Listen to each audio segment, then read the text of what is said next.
মুহূর্তে আছেন আপনাদের সবার প্রিয় ডক্টর আলিফ, এবং যার ঘটনা আপনারা সবসময় শুনতে চান, শুনতে পছন্দ করেন, শুনতে ভালোবাসেন। এবং আমন্ত্রণ জানাচ্ছি আমাদের আজকের এই এপিসোডে ঘটনা শেয়ার করার জন্য। Thank you so much Rasel ভাই। সম্রাট ভাই নামে একজন আমাদেরকে পাঠিয়েছেন, এবং সেটা 2012 সালের একটি ঘটনা। তখন তিনি সবেমাত্র এসএসসি পরীক্ষা দিয়েছেন, এবং তারা সব বন্ধুরাই সবাই খুশি, কারণ পরীক্ষা শেষ, এখন খেলাধুলার সময়। সকাল হতে না হতেই চলে যেত মাঠে ক্রিকেট খেলার উদ্দেশ্যে।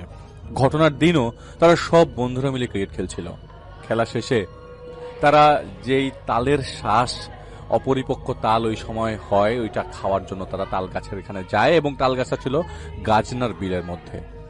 তো তাদের মধ্যে একটা জুনিয়র ছেলে ছিল, সে গাছে উঠতে পারে এবং প্রচুর পরিমাণে পাকা সে গাছে উঠতে। সে গাছে উঠলো এবং অনেকগুলো তাল পারলো আর কি। তারা সবাই সেই তাল খাওয়া নিয়ে ব্যস্ত। হঠাৎ তাদের একটা বন্ধু সোহান বলছিল তাল দিয়ে অনেক সুন্দর সুঘ্রাণ আসছে আর কি, কিন্তু তারা কেউই পাচ্ছিল না এই সুঘ্রাণটা। তো এক প্রকার হেসে উড়িয়ে দেয়, কি বলো না বলো, কোথার থেকে কি। কিছুক্ষণ পরে সবাই সুঘ্রাণটা পেল এবং অদ্ভুত লাগলো বিষয়টা, কিন্তু অতটা মাথায় নেই, কারণ এটা এরকম হতেই পারে। হঠাৎ একটা শব্দ আসলো, এবং শব্দটা এমন যেন কেউ কর্কশ গলায় বলতেছে, তপু তপু। তো তারা খুঁজছিল আসলে কে ডাকলো তপু বলে। কিছুক্ষণ পর সেই নাম ধরে ডাকটা অনেকটা ক্লিয়ার বোঝা যাচ্ছে। তপু অনেকটা হিমশিম খেয়ে গেল বলা চলে, এবং ভয়ও পেয়ে গেছে। আস্তে আস্তে সুঘ্রাণ বাড়তে থাকে এবং তাদের ভয়টাও বাড়তে থাকে।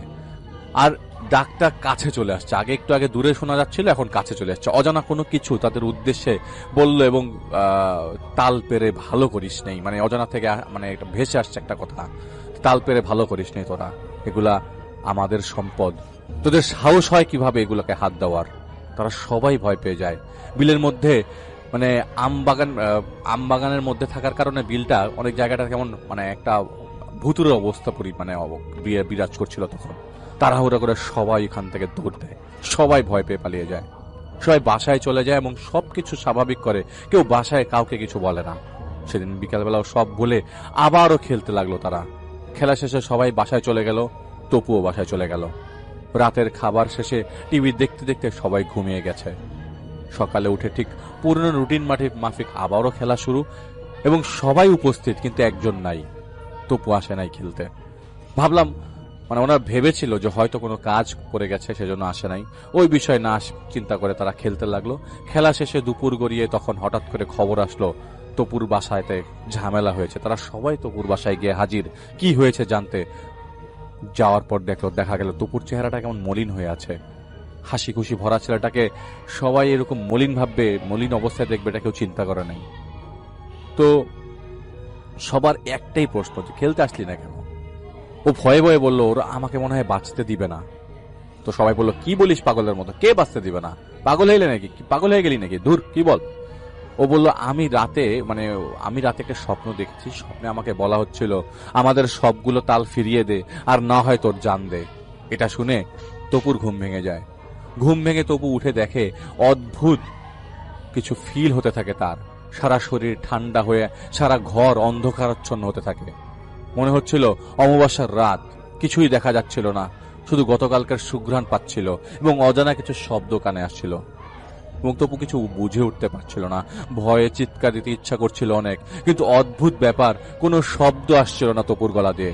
মনে হচ্ছিল কেউ গলার দম আটকে রেখেছে। দম বন্ধ করা পরিবেশে তাকে পাগল করে দিচ্ছিল। কানে কিছু আধো শব্দ ভেসে আসতে লাগলো।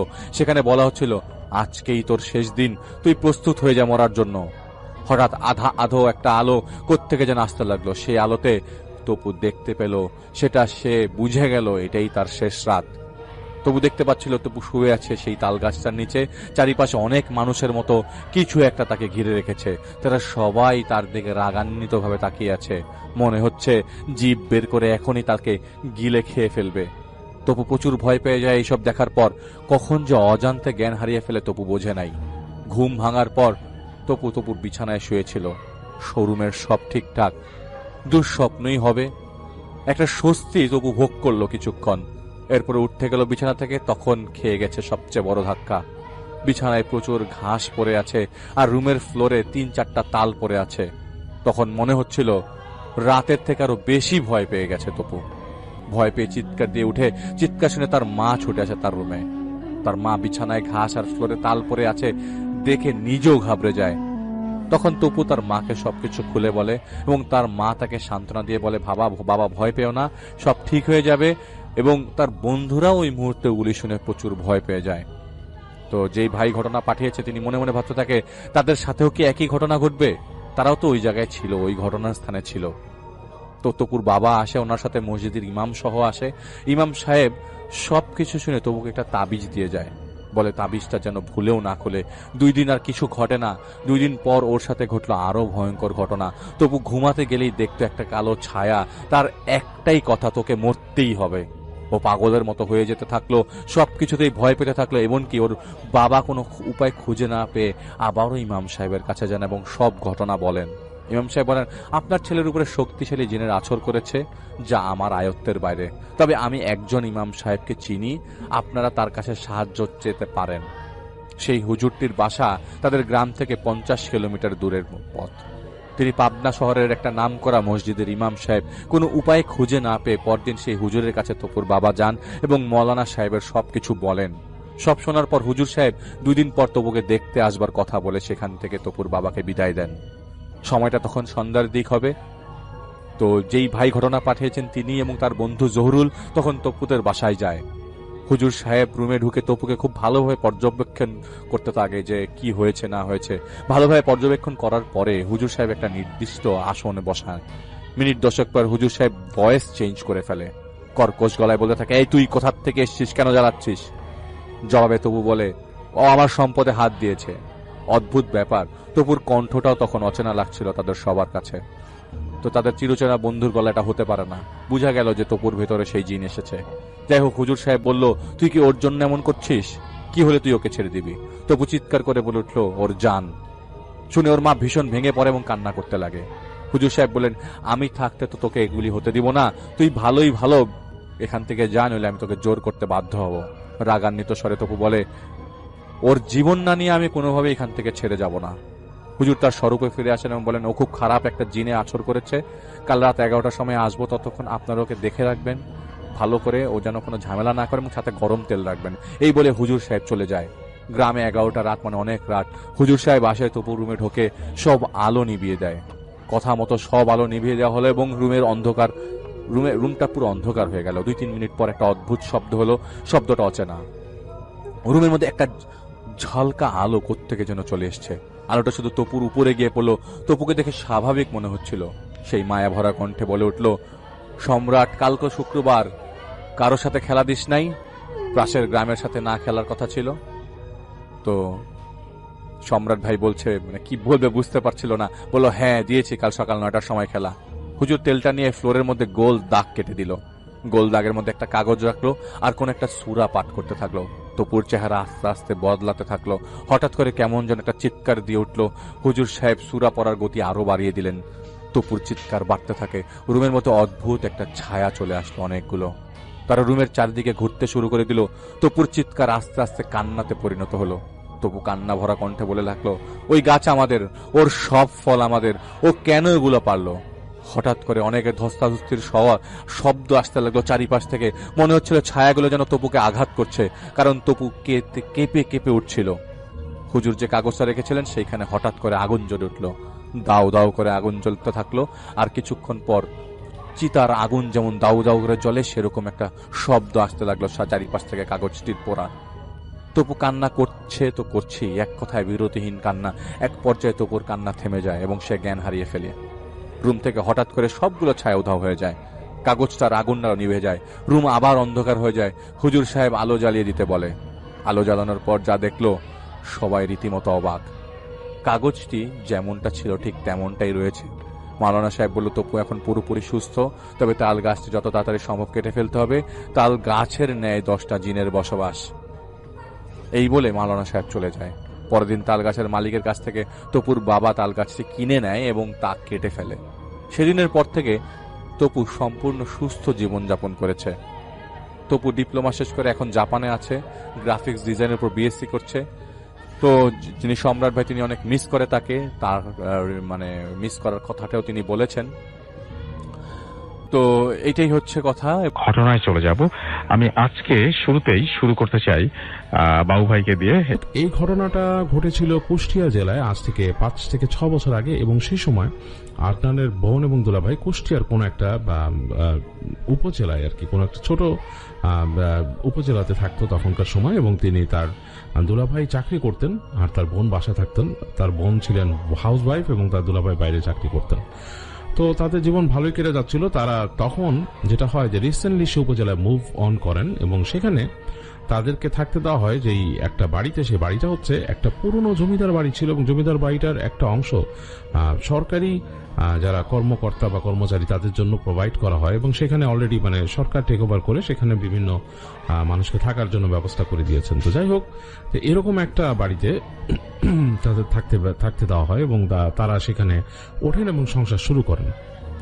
তো বেশ ভালোই কাটছিল তাদের জীবন, নতুন কাটছে। এবং সেই বাড়িটা এসে যে আদনানের বোন তিনি খুব খুশি হন, কারণ তার কাছে বেশ লাগে, কারণ প্রাচীন একটা বাড়ি, এবং তিনি দেখে খুব পছন্দ করেন যে বেশ সুন্দর লাগে তার কাছে। মনে হয় যে তিনি একটা প্রাচীন জায়গা হারিয়ে গেছেন। এবং সেই বাড়ির পেছনে সুন্দর বাগান ছিল, সেই বাগানও তিনি দেখতে পেতেন, ফুলের বাগান, এবং সেটাকে রিনোভেট করা হয়েছিল, এই কারণে বেশ সুন্দর লাগতো।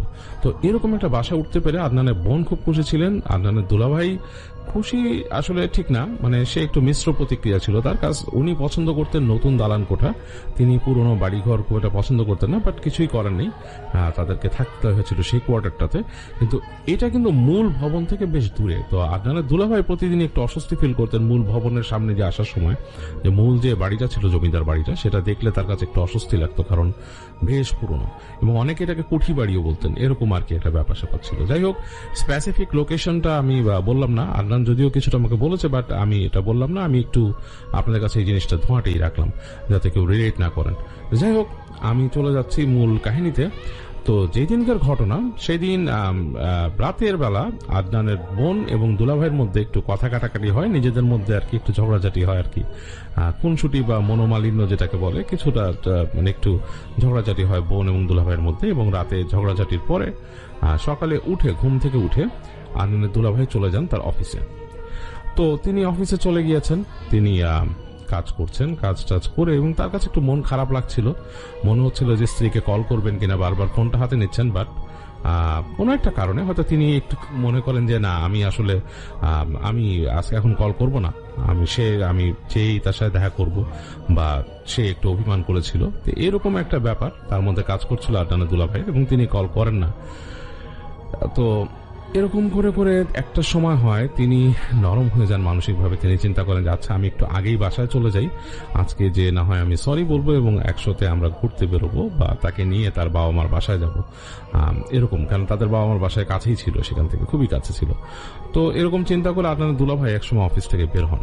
তো বের হয়ে তিনি আসেন, এসে বাসায় আসেন, এবং তিনি প্রত্যেকবারই যখন বাড়িতে ফিরতেন, মূল ফটকের কাছে এসে যখন নাকি তিনি ঢুকতেন, জমিদার বাড়ির মেইন যে মূল দালানটা তার হাতের বাম দিকে পড়তো, এবং দেখে তার কাছে বেশ বেশ বেশ মানসিকভাবে কেমন জানি লাগতো তার কাছে। কেননা ওই জায়গাটা কেউ থাকে না, সেই জায়গাটা আসলে ওই অংশটাকে তখন পর্যন্ত কিছু করা হয়নি, অংশটা বাড়ির ওই অংশটা বেশ নীরব ভাবে পড়ে থাকতো, এবং দেখা যেত জানালা দিয়ে তাকালে দেখা যেত ভেতরে অন্ধকার, এবং ভেতরে মূল দরজাটায় তালা মারা, তারপরে জানালা দিয়ে তাকে দেখা যেত অন্ধকার।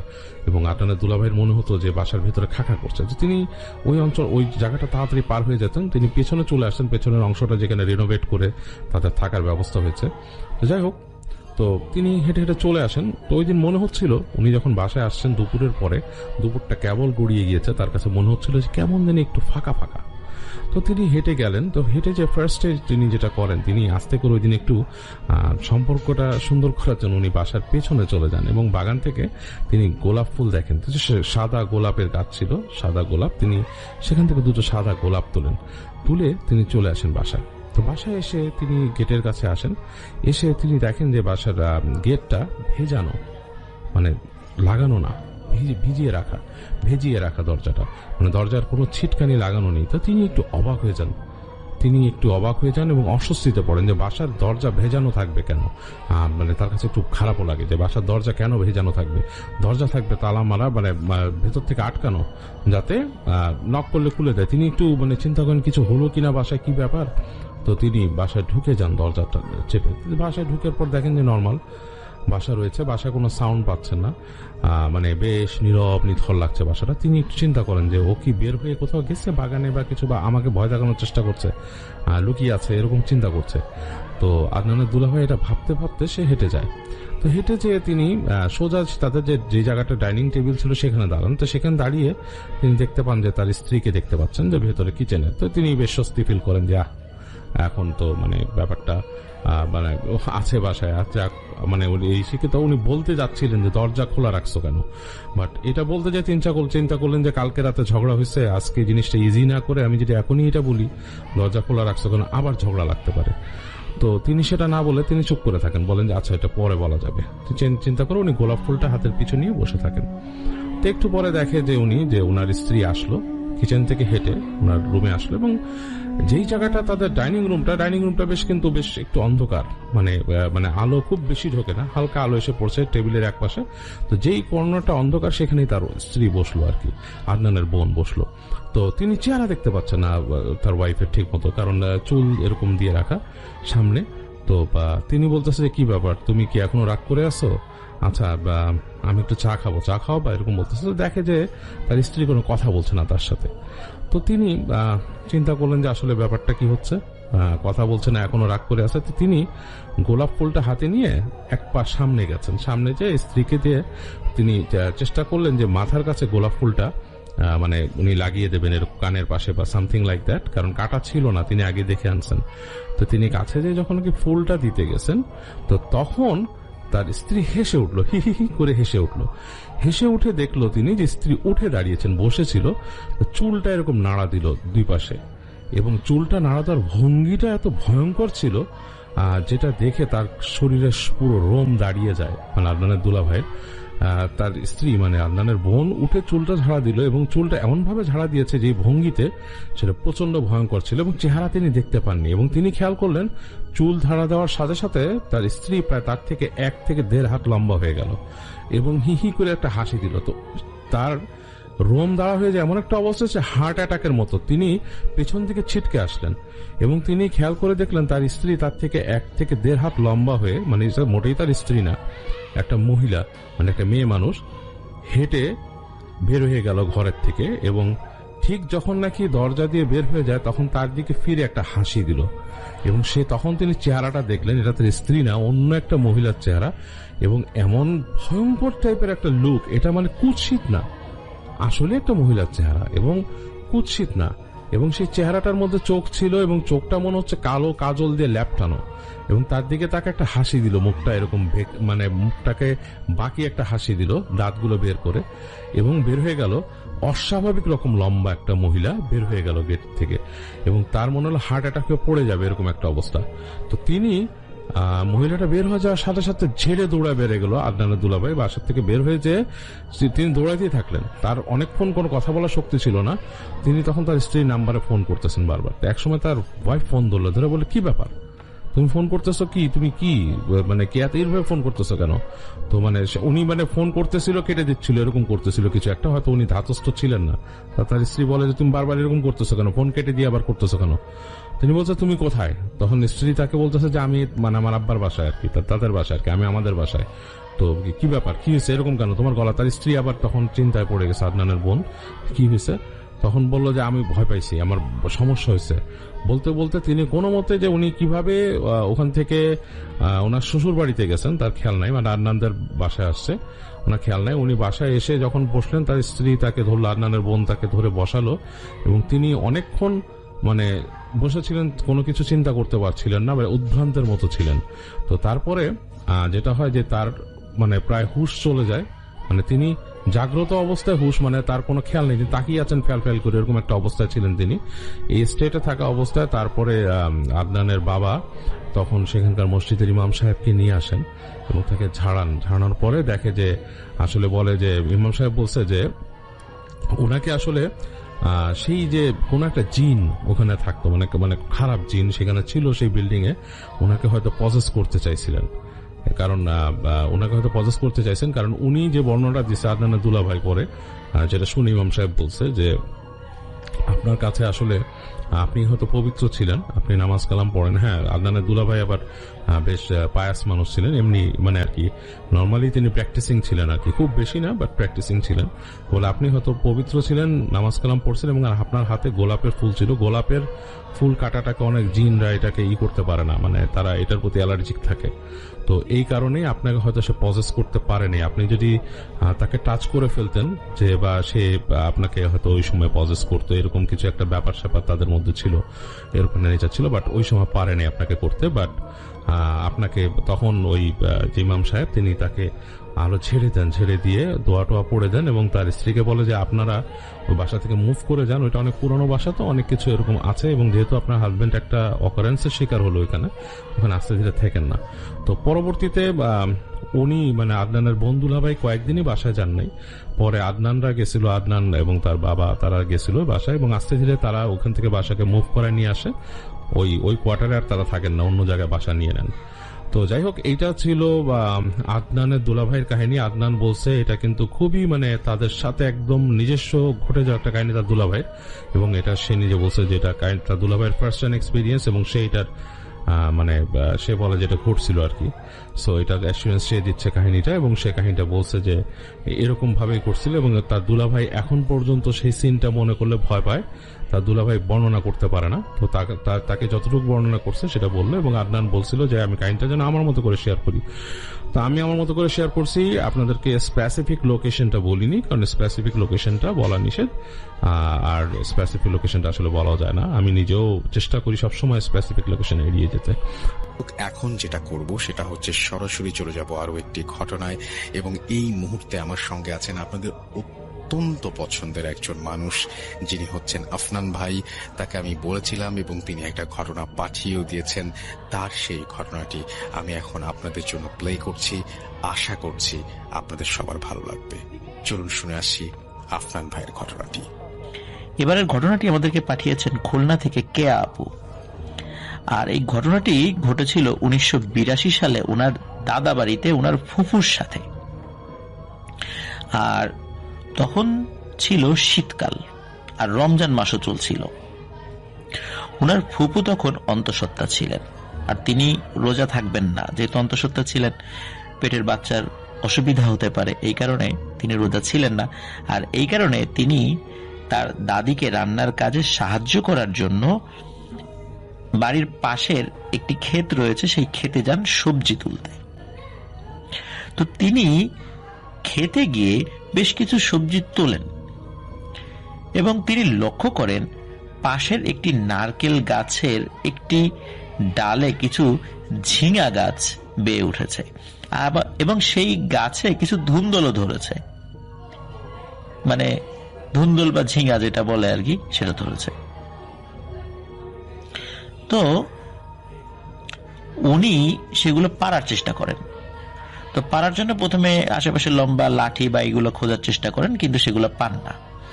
আর ওই নারকেল গাছটা খুব বেশি বড়ও ছিল না, কিন্তু নারকেল গাছের যে ডাল যেগুলো মানে একটু ঝুঁকে ছিল, সেটা মানে লম্বা মানুষ হাত দিয়ে ওই ডালটা ধরতে পারে, কিন্তু উনি অতটা লম্বা ছিলেন না, উনি হাত দিয়ে ওই ডালটা ধরতে পারছিলেন না, এবং ছোট কিছু লাঠিও পাচ্ছিলেন না যেটা দিয়ে ওই ঝিঙা তিনি আঘাত করে নিচে ফেলতে পারেন। আবার নিচে ফেললে অনেক সময় ফেটে যেতে পারে মাটিতে পড়ে, এটাও একটা সমস্যা ছিল। নিচে আবার শক্ত মাটি ছিল, ঘাস কম ছিল। তো এই কারণে তিনি যেটা করলেন, তিনি তার মা মানে এই কেয়াপুর দাদিকে ডাক দেন।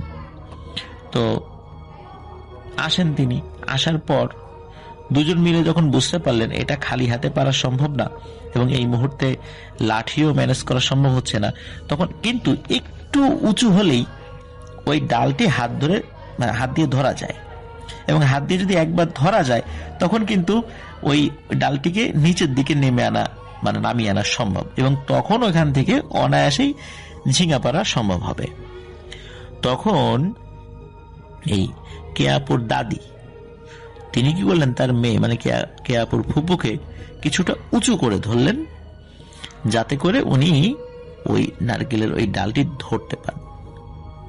আমরা সাধারণত নারকেল গাছ বা সুপারি গাছ, খেজুর গাছ, এটার ডালকে আমরা মানে ডোগা বলি। আমি জানি না ওইখানে কি বলে, হয়তো বা ডালই বলে। তো এই কারণে উনি যেহেতু ডাল লিখে আমাকে বলেছেন, আর আমি ডালই বলছি আর কি। তো যাই হোক, যখন উনি একটু উঁচু হওয়ার কারণে, মানে যখন কেয়াপুর ফুপু কিছুটা উঁচু হওয়ার মানে হতে পারেন তার মায়ের সহযোগিতায়, যেই না ওই ডালটি ধরেছেন, মানে প্রথমে এক হাত দিয়ে শক্ত করে ধরেছেন, আর তখনই যেটি হয় সেটি হলো হঠাৎ করে ওই হালকা ডালটি তরতর করে উপর দিকে ওঠা শুরু করে। আর যখনই উপর দিকে ওঠা শুরু করে, মানে তখন ওনার ফুপু কি করেছে, ডালটি আরো শক্ত করে ধরেছেন, যে কি ব্যাপার উপর দিকে উঠে যায় কেন। যখন শক্ত করে ধরেছেন তখন নিচ থেকে ওনার মা প্রচন্ড একটা টান অনুভব করেন। মনে হচ্ছে যে তার মেয়ে মানে কেয়াপুর ফুপু সে উপর দিকে উঠে যাচ্ছে। এবং সত্যি তাই, নারকেল গাছের ওই ডালটি সত্যি উপর দিকে উঠে যাচ্ছিল। এবং যেহেতু তিনি শক্ত করে ধরে রেখেছিলেন, এই কারণে তিনিও উপর দিকে উঠে যাচ্ছিলেন। আর ওইদিকে নিজের মেয়েকে শক্ত করে ধরে রাখার কারণে দুজনই কিছুটা শূন্যে উঠে যান। তারা যখন বুঝতে পারেন যে শূন্যে উঠে যাচ্ছেন, তখন কেয়াপুর ফুপু সে ওই নারকেল গাছের ডালটি ছেড়ে দেয়। ছেড়ে দেওয়ার সাথে সাথে তিনি তার মা সহ নিচে পড়ে যান। খুব বেশি কিন্তু উঁচু ওঠেননি, হয়তো বা সর্বোচ্চ 1 হাত উপর দিকে উঠেছিলেন। আর ওনার মায়ের পা আর কি মাটি থেকে 1 হাত পরিমাণ উপরে উঠেছিলেন, কারণ তার মা তো আবার তার মেয়েকে ধরে রেখেছিল। তো দুজনই মাটিতে পড়ে যান, দুজনই খুব ব্যথা পান। আর যেহেতু কেয়াপুর ফুপু উনি অন্তঃসত্ত্বা ছিলেন, তিনি ব্যথাটা একটু বেশি পেয়েছিলেন। এবং পার্শ্ববর্তী কবিরাজের বাড়িতে গিয়ে তিনি চিকিৎসা নেন, কোন ডাক্তারের চিকিৎসা ওইভাবে নেননি। তো আল্লাহর রহমতে তার তেমন কোনো ক্ষতি হয়নি। দুজন ব্যথা পেলেও এমনিতে শরীরের কোথাও ওইভাবে কেটে ছিঁড়ে যায়নি বা হাড় গোড় কোথাও ভাঙেনি আর কি। তো ঘটনাটি খুবই অদ্ভুত একটি ঘটনা, যে ডাল হঠাৎ করে উঁচু হয়ে যাচ্ছিল আর কি। তো মূলত এই ঘটনার পর থেকেই ভয়ানক ঘটনার সূত্রপাত ঘটে। ওই ঘটনাটি যেদিন ঘটেছিল, ওই রাত থেকেই অদ্ভুত একটি ঘটনা ঘটে। সেদিন রাতে ফুপুর পানি পিপাসা পায়, তাই তার ঘুম ভেঙে যায়। চোখ মেলে ঘরের মধ্যে যখন তিনি তাকান, তখন তিনি দেখতে পান ঘরের মধ্যে আগুনের বলের মতো কিছু একটা ঘুরছে শূন্যের উপরে, এবং তার খাটের চারদিক দিয়ে ঘুরছে। এবং ঘুরতে ঘুরতে একটি পর্যায়ে সেটি পাশের জানালা দিয়ে দূরের সেই নারকেল গাছের দিকে চলে যায়, এবং নারকেল গাছের উপরে গিয়ে সেটি মিলিয়ে যায় আর কি। আর জানালাটা কিন্তু যেহেতু শীতকাল ছিল, খোলা ছিল না, কিন্তু খোলা না থাকলেও সেটার ভেতর দিয়েই ওই আলোটি বের হয়ে গিয়েছিল। আর বের হওয়ার পর যেটি হয় সেটি হচ্ছে, ফুপু যে কাজটি করেছিলেন সেটি হলো উনি একটু আগ্রহ ভরে উঠেছিলেন, মানে উনি ভয় পাননি যে কি হয় জিনিসটা দেখি। উনি ওই আগ্রহ ভরে উঠে ওই জানালাটা খুলেছিলেন। তখনই মূলত উনি দেখেছিলেন ওই আলোটি নারকেল গাছের উপরে গিয়ে আস্তে করে মিলিয়ে গেল। পরদিন সকালবেলা তিনি তার মা বাবাকে ঘটনাটি জানান। তখন বাড়ির সবাই মানে ফুপুর কথায় কোনো গুরুত্বই দেয় না, বলে কি ব্যাপার, রাতের বেলা ঘুম থেকে উঠে মানে কি হয়েছে না হয়েছে, কি দেখেছো, চোখে ভুল দেখেছো, তো এটা আলো কিনা নাকি, এই ধরনের কথাবার্তা বলেছে। তো তার কিছুদিন পর এক রাতে ঘটে আরো একটি ভয়ানক ঘটনা। ওই রাতে ফুপু হঠাৎ করে চিৎকার চেঁচামেচি শুরু করে। তো তার চেঁচামেচিতে বাড়ির লোকের ঘুম ভেঙে যায়, বলে কি হয়েছে। তখন সে বলে যে তার পায়ে কিছু কামড় দিয়েছে এবং তার খুব জ্বালা যন্ত্রণা হচ্ছে। বাড়ির সকলে ঘুম থেকে উঠে যায় তার চিৎকার চেঁচামেচিতে।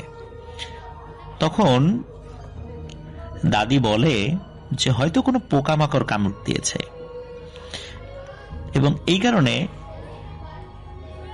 দাদা মানে কেয়াপুর দাদা তিনি বিছানার সব কিছু উল্টাপাল্টে দেখেন কি হয়েছে, কোন পোকা কামড় দিয়েছে। এর মধ্যে কি হয়, একটা ছোট্ট ইঁদুর তাদের সামনে দিয়ে দৌড়ে চলে যায়। তখন কেয়াপুর দাদু বলে হয়তোবা এই ইঁদুরটাই কামড় দিয়েছে। তখন বলে যে ওকে যেখানে কামড় দিয়েছে সেখানে একটু চুন লাগিয়ে দাও। তখন ওনার দাদি ফুপুর মানে যেখানে পায়ে যেখানে কামড় দিয়েছিল সেখানে চুন যখন লাগাতে গিয়েছে তখন হারিকেনের আলোতে যা দেখে তাতে উনি খুবই অবাক হন। কারণ হচ্ছে ইঁদুরের কামড়ের দাগ তো এমন না, কারণ ইঁদুর উপরে দুটো নিচে দুটো এই 4টা দাঁত দিয়ে সাধারণত কামড়ায়, কিন্তু ইঁদুরের কামড় তো ভিন্ন রকম হয়। আর এটা তো সাপের কামড়ের মতো মনে হচ্ছে না, কারণ হলো এখানে যেখানে কামড় দিয়েছে মনে হচ্ছে 7 7 14টা দাঁতের ছাপ পায়ের উপর বসে আছে। খুবই অদ্ভুত ব্যাপার। ইঁদুরের কি 14টা দাঁত থাকে? সাপের কি 14টা দাঁত থাকে?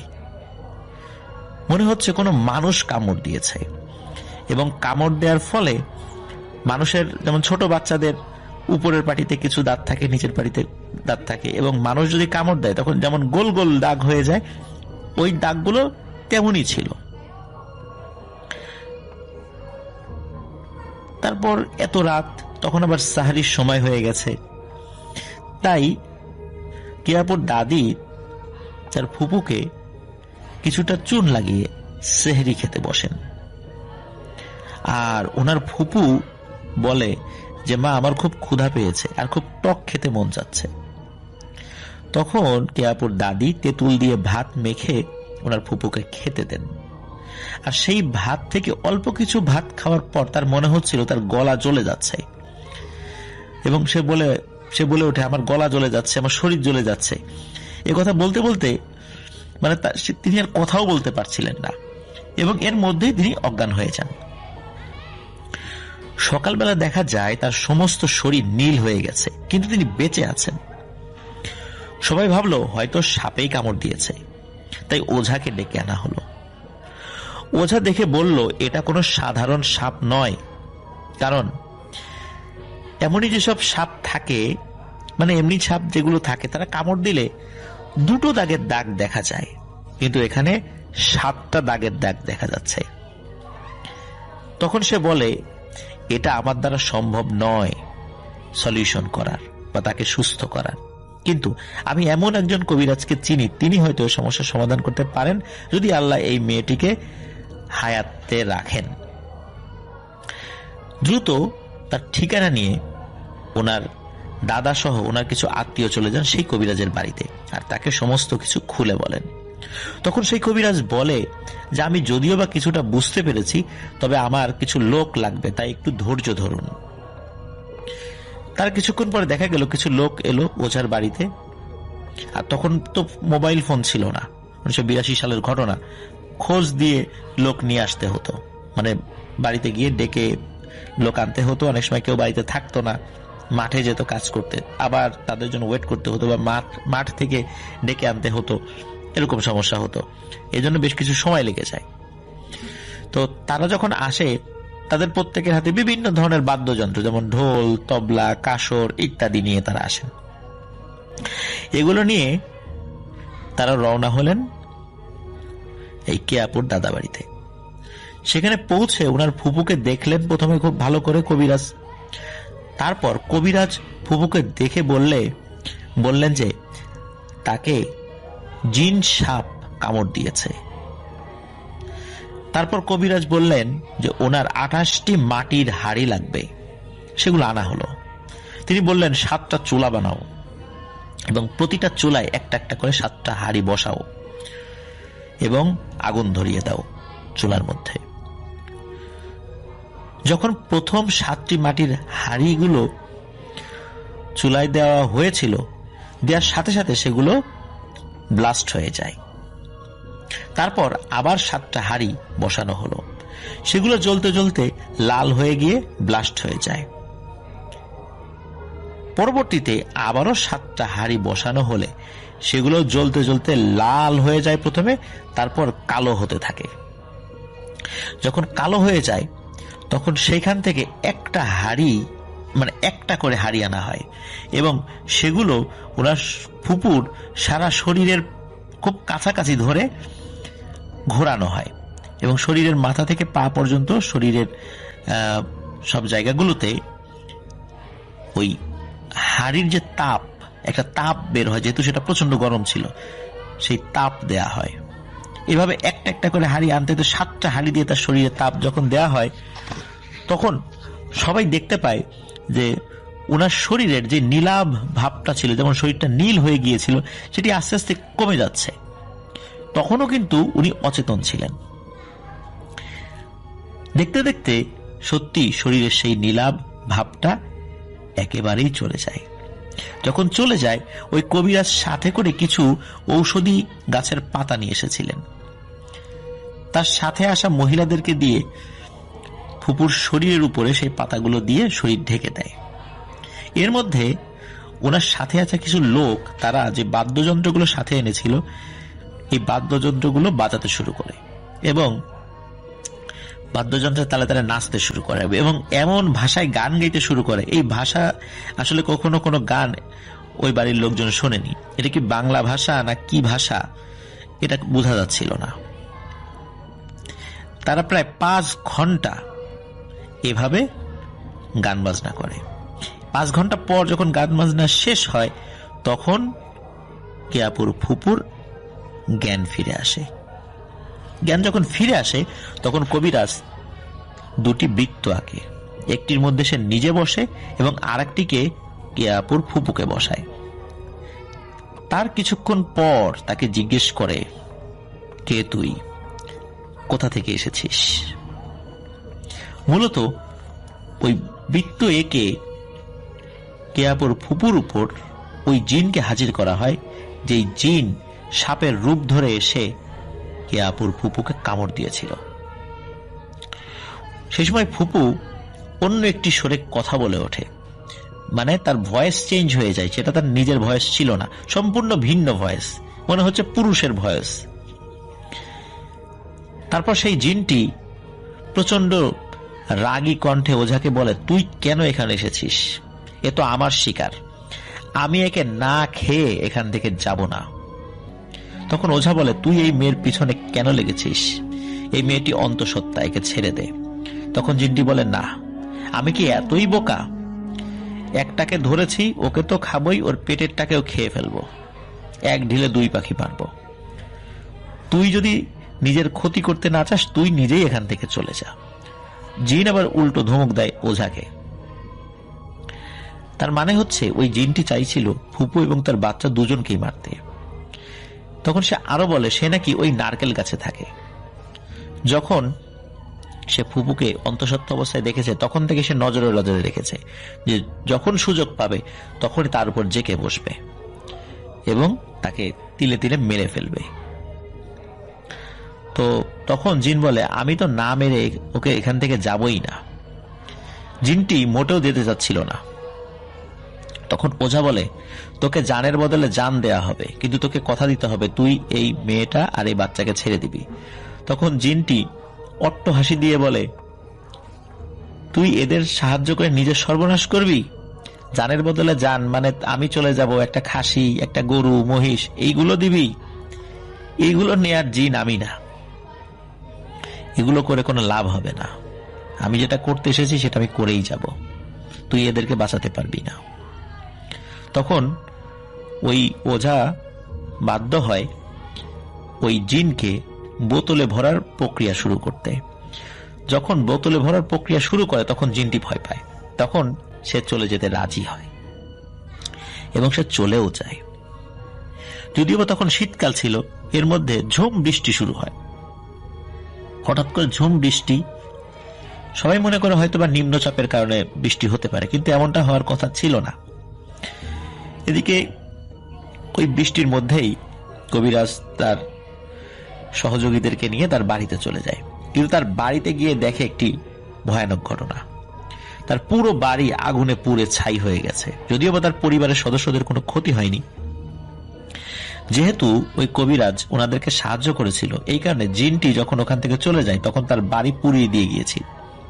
ওই কবিরাজ ছিল খুবই গরিব মানুষ, তাই কেয়াপুর দাদা তার ঘর নতুন করে বানাতে যা যা লাগে সবকিছুই করে দিয়েছিলেন ক্ষতিপূরণ হিসাবে। আর ওনার দাদাকে সেই কবিরাজ যাওয়ার আগে বলে গিয়েছিল ওই নারকেল গাছটিকে কিন্তু কখনোই কাটা যাবে না, তাহলে কিন্তু অনেক ক্ষতি হবে। কিন্তু ওনার দাদা পরবর্তীতে সেটা ভুলে যান। পরবর্তীতে কেয়াপুর দাদা মারা যাওয়ার পর কেয়াপুর আব্বা এবং চাচারা যখন জমি জমা ভাগ করেন, তখন আলাদা হবার প্রয়োজনে বা আলাদা হওয়ার পর সেখানে নতুন করে ঘর ওঠানোর প্রয়োজন পড়ে, তাই সেই নারকেল গাছটিও কাটানোর প্রয়োজন পড়ে। গাছটি কাটানো হয়, কিন্তু গাছটি কাটানোর আগে ওই যে আমরা যেমন দেখি না গাছ কাটার আগে অনেকে স্বপ্নে দেখে এটা সেটা, তেমন কোনো ঘটনা ঘটেছিল কিনা সেটি অবশ্য কেয়াপু উল্লেখ করেননি। তো যাই হোক, গাছটি কাটানো হয় এবং যখনই নাকি কোড়ালের কোপ দেয়া হয়েছিল তখন সেই গাছের ভেতর থেকে রক্তের মতো পানি পড়তে থাকে। এই অদ্ভুত দৃশ্য দেখে তারা কিন্তু ক্ষান্ত হয় না, তারা গাছটি কেটেই ফেলেন। এর অল্প কিছুদিনের মধ্যেই কেয়াপুর 8 বছর বয়সী ছোট চাচার খুব জ্বর হয় এবং 3 দিনের মধ্যে তিনি মারা যান। প্রিয় লিসেনার্স, এরপর অন্য কোনো ঘটনা ঘটেছিল কিনা তিনি উল্লেখ করেননি, তবে তিনি বলেছেন যে তার সাথে বা তাদের পরিবারের সাথে আরো ঘটনা আছে, তো তিনি পরবর্তীতে আমাদেরকে সেটা শেয়ার করবেন। প্রিয় লিসেনার্স, এখানে কিন্তু একটি ঘটনা মানে না বললেই নয়। পরবর্তীতে কিন্তু ওনার ফুপুর একটি ছেলে সন্তান হয়, কিন্তু ওনার যে ফুপা ছিলেন তিনি একটু মানে ডিফারেন্ট চিন্তা চেতনার মানুষ ছিলেন। যে পদ্ধতিতে ওখানে কবিরাজি করা হয়েছিল এবং কবিরাজি করে তাকে সুস্থ করা হয়েছিল, এই পদ্ধতিটা নাকি তার পছন্দ হয়নি এবং এই কারণে ওনার ফুপুকে তার ফুপা তালাক দিয়েছিলেন। ওনার সেই ফুপু এখনো জীবিত আছেন, সে তার ছেলেকে নিয়ে ওনার দাদা বাড়িতেই থাকেন, তারা সকলেই ভালো আছেন। প্রিয় লিসেনার্স, আশা করছি ঘটনাটি ভালো লেগেছে, কারণ এই ঘটনার একটি বিষয় ছিল, সেটি হচ্ছে যে সাপ কামড় দিয়েছে সাপ হয়ে, তাহলে সেখানে মানুষের দাঁতের মতো দাগ পড়েছে, আর এই কামড়েই তার সমস্ত শরীর নীল হয়ে গিয়েছিল, কোনো ওঝা তাকে সারাতে পারেনি। একটা বিশেষ রিচুয়ালের মাধ্যমে সেই বিষ নামানো হয়েছিল, যেটি মোটেও বিজ্ঞানসম্মত নয়, কিন্তু তারপরেও এই পদ্ধতিতেই কাজ হয়েছিল। প্রিয় লিসেনার্স, আসলে অনেক ব্যাপার রয়েছে যেটা বিজ্ঞান দিয়ে বা ডাক্তারি বিদ্যা দিয়ে ব্যাখ্যা করা বা সেটা দ্বারা কাজ করে সুস্থ করাও সম্ভব নয়। নির্দিষ্ট কিছু পদ্ধতির মাধ্যম দিয়েই বা নির্দিষ্ট কিছু প্রক্রিয়ার মাধ্যম দিয়েই হয়তোবা সেগুলো থেকে উত্তরণ ঘটানো সম্ভব, যেটি ওনার মানে কেয়াপুর ফুপুর বেলায় ঘটেছিল। তো প্রিয় লিসেনার্স, আশা করছি এই ঘটনাটি আপনাদের ভালো লেগেছে। Thank you so much. আপনার ঘটনার জন্য আপনাকে অনেক ধন্যবাদ। এবং আমি এখন যেটা করব সেটা হচ্ছে চলে যাব সরাসরি আমাদের পরবর্তী যে অতিথি আছেন তার কাছে। আমি সরাসরি ঘটনায় চলে যাই। এটা হচ্ছে আমি যখন আমি ইন্টার পরীক্ষা দিই, ইন্টার ফাইনাল পরীক্ষা দেওয়ার পরে যে সময়টা থাকে ওই সময় হচ্ছে আমি তাবলিগের আর কি, আমরা সবাই জানি তাবলিগের যে চিল্লা দেওয়ার একটা ব্যাপার আছে, তো আমি ওই এক চিল্লার যেটা সেটাতে যাই। তো আমার এক চিল্লার যেই সেটা হয় সেটা হচ্ছে, দুঃখিত এটা আমি আসলে ইসেতে যখন এসএসসি পরীক্ষা দিই, দুঃখিত আমি এটা আসলে ইন্টারের না, এসএসসি পরীক্ষা দিই। এসএসসি পরীক্ষা যখন পরীক্ষা হয়, পরীক্ষা হওয়ার পরে যে সময়টা, সেই সময়টাতে আমি হচ্ছে চিল্লাতে যাই, এক চিল্লাতে যাই 40 দিনের। তো আমাদের স্থান যেটা, যে এরিয়া বা রোখ বলে তাবলিগের ভাষা, সেটা হচ্ছে আপনার পিরোজপুর, বরিশালের পিরোজপুর এরিয়াতে।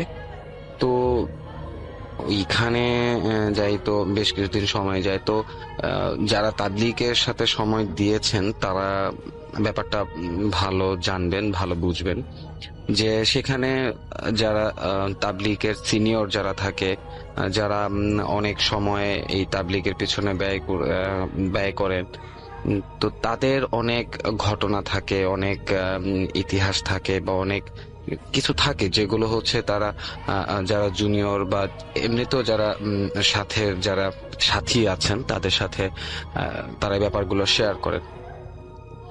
সেটা যে কোনো ব্যাপারই হোক, দিনের কাজে হোক, তারপরে হচ্ছে বা অন্যান্য যে কোনো ঘটনা হোক, যে সেটাকে ওনারা তাবলিগের ভাষায় কারগুজারি বলা হয়, এইটা আর কি বলেন। এমনই একদিন আমাদের আমাদের যেই সাথী ছিলেন একজন, উনি এই সাথীদের মধ্যে একজন হচ্ছেন আমাদের যিনি তাবলিগ জামাতের, ওই জামাতের যিনি আমির ছিলেন, যিনি আমাদের দলনেতা বা আমির যাকে বলা হয়। তো এরকম আমাদের যে মজমা বলি বা যে জমায়েতটা বলি, আমরা মসজিদে বসে এই ব্যাপারগুলো নিয়ে কথা বলছিলাম। তো এর মধ্যে হচ্ছে একদিন আমাদের আমির সাহেব, উনি খুবই ভদ্র এবং খুব ভালো একজন লোক, অমায়িক একজন লোক, এবং যাই হোক, তো উনি একদিন আমাদের সাথে একটা ঘটনা শেয়ার করেন। ঘটনাটি হচ্ছে উনি এরকম যখন যুবক বয়সে এরকম হচ্ছে একবার জামাতে গিয়েছিলেন। তো সেখানে হচ্ছে ওনার সাথে একজন পাকিস্তানি পাকিস্তান থেকে আমাদের বাংলাদেশে আসেন তাবলিগের কাজে। তো এরকম একজনের সাথে ওনার দেখা হয় এবং সেই জামাতে আর কি উনি ওই তাবলিগের ওই পাকিস্তানি যে জামাতটা ছিল, উনি সেই জামাতে ছিলেন। তো ঘটনাটি মূলত ওই পাকিস্তানি যে লোকটা ছিল ওনার সাথে ঘটা। তো উনি আমাদের আমির সাহেব যিনি, উনি ওনার কাছ থেকেই এই ঘটনাটি শুনেন।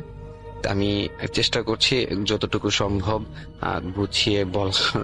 তো সেটা হচ্ছে যে এরকম উনি বলেন যে একবার ওই পাকিস্তানি যিনি লোক, উনি হচ্ছে ঈশার নামাজ পড়ে উনি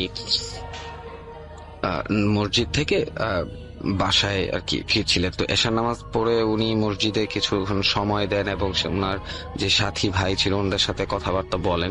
তো কথাবার্তা বলে মোটামুটি ভালো ওনার তখন, সেটা অনেক আগেকার ঘটনা। তো উনি বলেন যে প্রায় 10টার মতন বেজে যায়, 10টা সাড়ে 10টা এরকম একটা সময় বেজে যায়।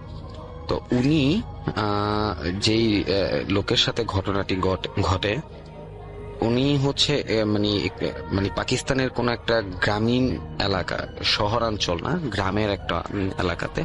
তো উনি গ্রামে, তো যেহেতু অনেক আগের ঘটনা, তখনকার আলো যেমন আলোর যে একটা সুব্যবস্থা, সেরকম সুব্যবস্থাটা ছিল না।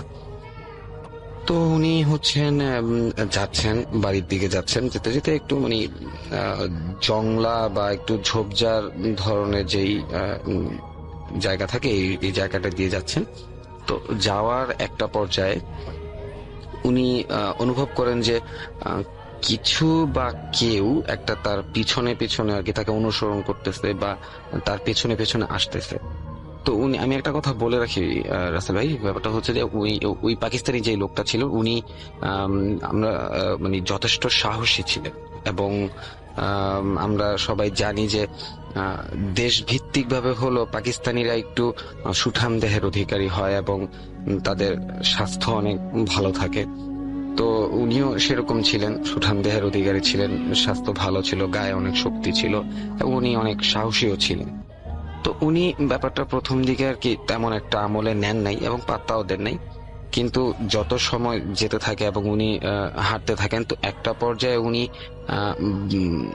মোটামুটি রকম, উনি বলেন যে আমি মোটামুটি রকম নিশ্চিত ছিলাম যে পেছনে যে শব্দটা হচ্ছে এটা আর কি, মানে ওনার কাছে মনে হয়েছিল যে আমার পেছনে পেছনে যেটা আসছে বা যেটা আমাকে অনুসরণ করছে, এটা হয়তো কোনো মানুষ বা স্বাভাবিক হয়তো কোনো কিছু না। কিন্তু তারপরে উনি আবার চিন্তা করেন যে হতেও পারে, আমার প্রথম দিকে এরকম না চিন্তা করে হতেও পারে হয়তো এটা কোনো মানুষ বা কোনো পশু প্রাণী হতে পারে। তো উনি একটা বছর হাঁটতে হাঁটতেই হাঁটা মানে চলমান অবস্থাতেই উনি পেছন দিকে তাকান। তো পেছন দিকে তাকিয়ে সেরকম কিছু উনি দেখতে পান না। তো উনি যখন দেখতে পান না, তো উনি অন্ধকারে আর কি তেমন একটা না বোঝারও কথা। তো উনি চিন্তা করলেন যে পেছনে যেটাই থাকুক সেটা দিয়ে মনোযোগ না দিয়ে আমার সামনের দিকে আগানো দরকার, আমার বাড়ি যেতে হবে।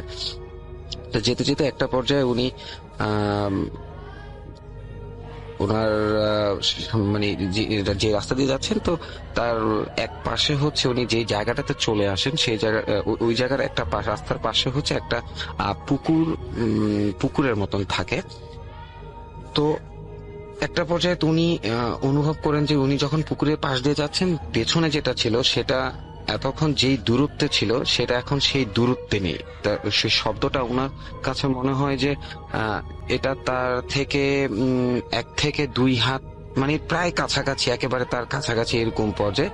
এবং উনি তখন হচ্ছে পেছন দিকে ফেরেন। পেছন দিকে মানে উনি কিছুটা, মানে আমি আপনাকে কিভাবে বলবো, উনি আমাকে যেটা বলছেন যে পেছনে তার পুরো শরীরটা পেছনে উনি ঘুরাইতেও পারেন নাই, হয়তো অর্ধেক ঘুরিয়েছেন। এরকম পর্যায়ে উনি দেখলেন যে কিছু একটা মানে তাকে জাপটে ধরে ওই পুকুরের মধ্যে ওনাকে ফেলে দিচ্ছে এবং তাকে মানে জড়িয়ে ধরেই ওই পুকুরে পড়ে গেল। এবং উনি মোটামুটি মানে উনি ততক্ষণে বুঝে গেছেন যে এটা আসলে স্বাভাবিক কিছু না, অশরীরী বা অস্বাভাবিক কিছু একটা, এবং যেটা তাকে জাপটে ধরে পানিতে ফেলে দিয়েছে এটা যথেষ্ট শক্তিশালী এবং যথেষ্ট হচ্ছে আকৃতিতে, দেহাবব বা দেহের আকৃতিতে এটা হচ্ছে অনেকটাই বড়। এবং উনি বুঝে ফেলেন যে ওনার সাথে খুব বাজে কিছু একটা ঘটতে যাচ্ছে বা ঘটছে এরকম। তো উনি আর কি মনোবল হারান না, উনি যতটুকু সম্ভব ওর মধ্যেই আর কি দোয়া পড়তে শুরু করেন এবং ওই পানিতে থাকা অবস্থায়। তবে একটা জিনিস ওনার কপাল ভালো ছিল যে ওই পাকিস্তানি ব্যক্তি যখন শেয়ার করতে উনি বলছিলেন যে যেই পুকুরটাতে তাকে ফেলে দেওয়া হয়েছে সেই পুকুরটা হচ্ছে কোমর থেকে বুক এর মাঝামাঝি পর্যায়ে এরকম পানি ছিল।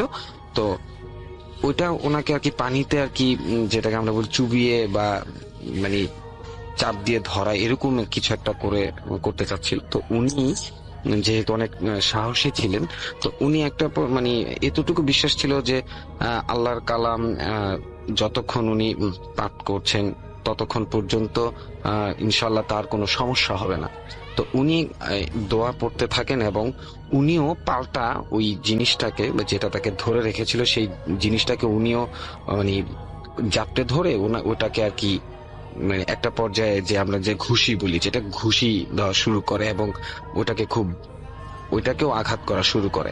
তো একটা পর্যায়ে হচ্ছে যে উনি মানে এই ধস্তাধস্তির এক পর্যায়ে উনি পাড়ের দিকে চলে আসতে সক্ষম হন এবং উনি হচ্ছে পাড়ে উঠে যান। এবং যেটা তাকে যেই জিন বলি, অবশ্যই সেটা জিন হবে এবং খারাপ জিন বা বদ জিন হবে, ওইটা তখন তাকে হচ্ছে যে উনি যখন উপরে উঠে আসেন, ডাঙায় উঠে আসেন, তখনও তাকে ধরে রাখে। এবং একটা পর্যায়ে উনি বাড়ির দিকে মানে আল্লাহু আকবার বলতে বলতে বাড়ির দিকে দৌড় দেন এবং দৌড় দিতে দিতে একটা পর্যায়ে ওইটাও তার পেছনে আর কি ধাওয়া করতে করতে যখন বাড়ির কাছাকাছি চলে আসে তখন ওই জিন বা ওই জিনিসটা তাকে আবারও ধরে ফেলার একটা পর্যায়ে উনি ঘুরে ওই জিনিসটার বা ওই জিনটার মানে মুখমণ্ডল বরাবর, মুখ বরাবর উনি ঘুষি মারেন এবং খুব সজোরে, ওনার গায়ের যত শক্তি ছিল উনি সজোরে আর কি মানে ঘুষি মারার এক পর্যায়ে উনি উনি বুঝতে পারেন যে তার ওইটার মুখের 2টা দাঁত মানে খুলে পড়ে যায় এবং দাঁত ভেঙে যায়, খুলে পড়ে যায়। উনি তখন বললো যে 2টা দাঁত আর কি ছুটে চলে আসে এবং ছুটে চলে আসে যে তার হাতের মুঠোতেই, ওই যে হাত দিয়ে ঘুষি দিয়েছে ওই হাতের মুঠোতে আর কি চলে আসে। একটা পর্যায়ে হচ্ছে উনি ওই দাঁত সহই দৌড়ে আর কি মানে তার বাড়িতে দৌড়ে চলে আসেন এবং জোরে জোরে চিৎকার করতে থাকে। তো ওনার স্ত্রী আর কি ওনার এই শব্দ শুনে মানে এরকম চিৎকার শুনে আর কি দরজা খুলে বাইরে বেরিয়ে আসে এবং উনি দ্রুত হচ্ছে ঘরের মধ্যে ওনার স্ত্রীকে হাত ধরে টান দিয়ে ঘরের ভেতর দ্রুত চলে যান এবং দরজা বন্ধ করে দেন। তো ওনার স্ত্রী বলে যে কি হয়েছে, আপনি আর কি এরকম অবস্থা কেন, কি হয়েছে আপনার সারা গা ভেজা, আপনি মানে এরকম। তখন বলে যে যাই হয়েছে এগুলা নিয়ে পরে বলবো। তো তুমি আর কি যতই দরজা মানে নক করুক বা যদি দরজা এসে করুক, তুমি দরজা খুলবা না। তখন ওই বাইরে থেকে ওই জিনিসটা বা ওই জিনটা তাকে বাইরে থেকে বারবার বলতে থাকে যে আমার এই দাঁত দুইটা যে তোর হাতে, এই দাঁত দুইটা তুই আমাকে দিয়ে দে, আমি তোর কোনো ক্ষতি করব না, আমি কথা দিতেছি আমি তোর কোনো ক্ষতি করবো না, তুই আমার এই দাঁত দুইটা দিয়ে দে। পরে বলে যে ও ভিতর থেকে বলতেছে যে না, আমি তোরে এই দাঁত আমি তোরে দিব না, আর আমি দরজাও খুলবো না। তো একটা পর্যায়ে প্রথমে ওই জিনিসটা খুব ভয় দেখাইতে থাকে এবং খুব আমরা যেটাকে বলি যে থ্রেট করা, এই ধরনের ভয় ভীতি দেখাতে থাকে। কিন্তু যখন সে বলে যে না আমি দিব না, তখন শেষের দিকে সে হচ্ছে ওই তাকে বলে যে অনুনয় বিনয় করতে থাকে যে তুই আমাকে এটা দিয়ে দে, আমি কথা দিতেছি আমি আর কখনো তোর পিছু নিব না এবং কখনো হচ্ছে আমি আর কি তোর কোনো ক্ষতি করব না। তখনও বলে যে না, আমি এই দাঁত আমি আর তোরে দিব না, আর আমি ঘরের দরজা মানে সকাল হওয়ার আগ পর্যন্ত খুলবো না।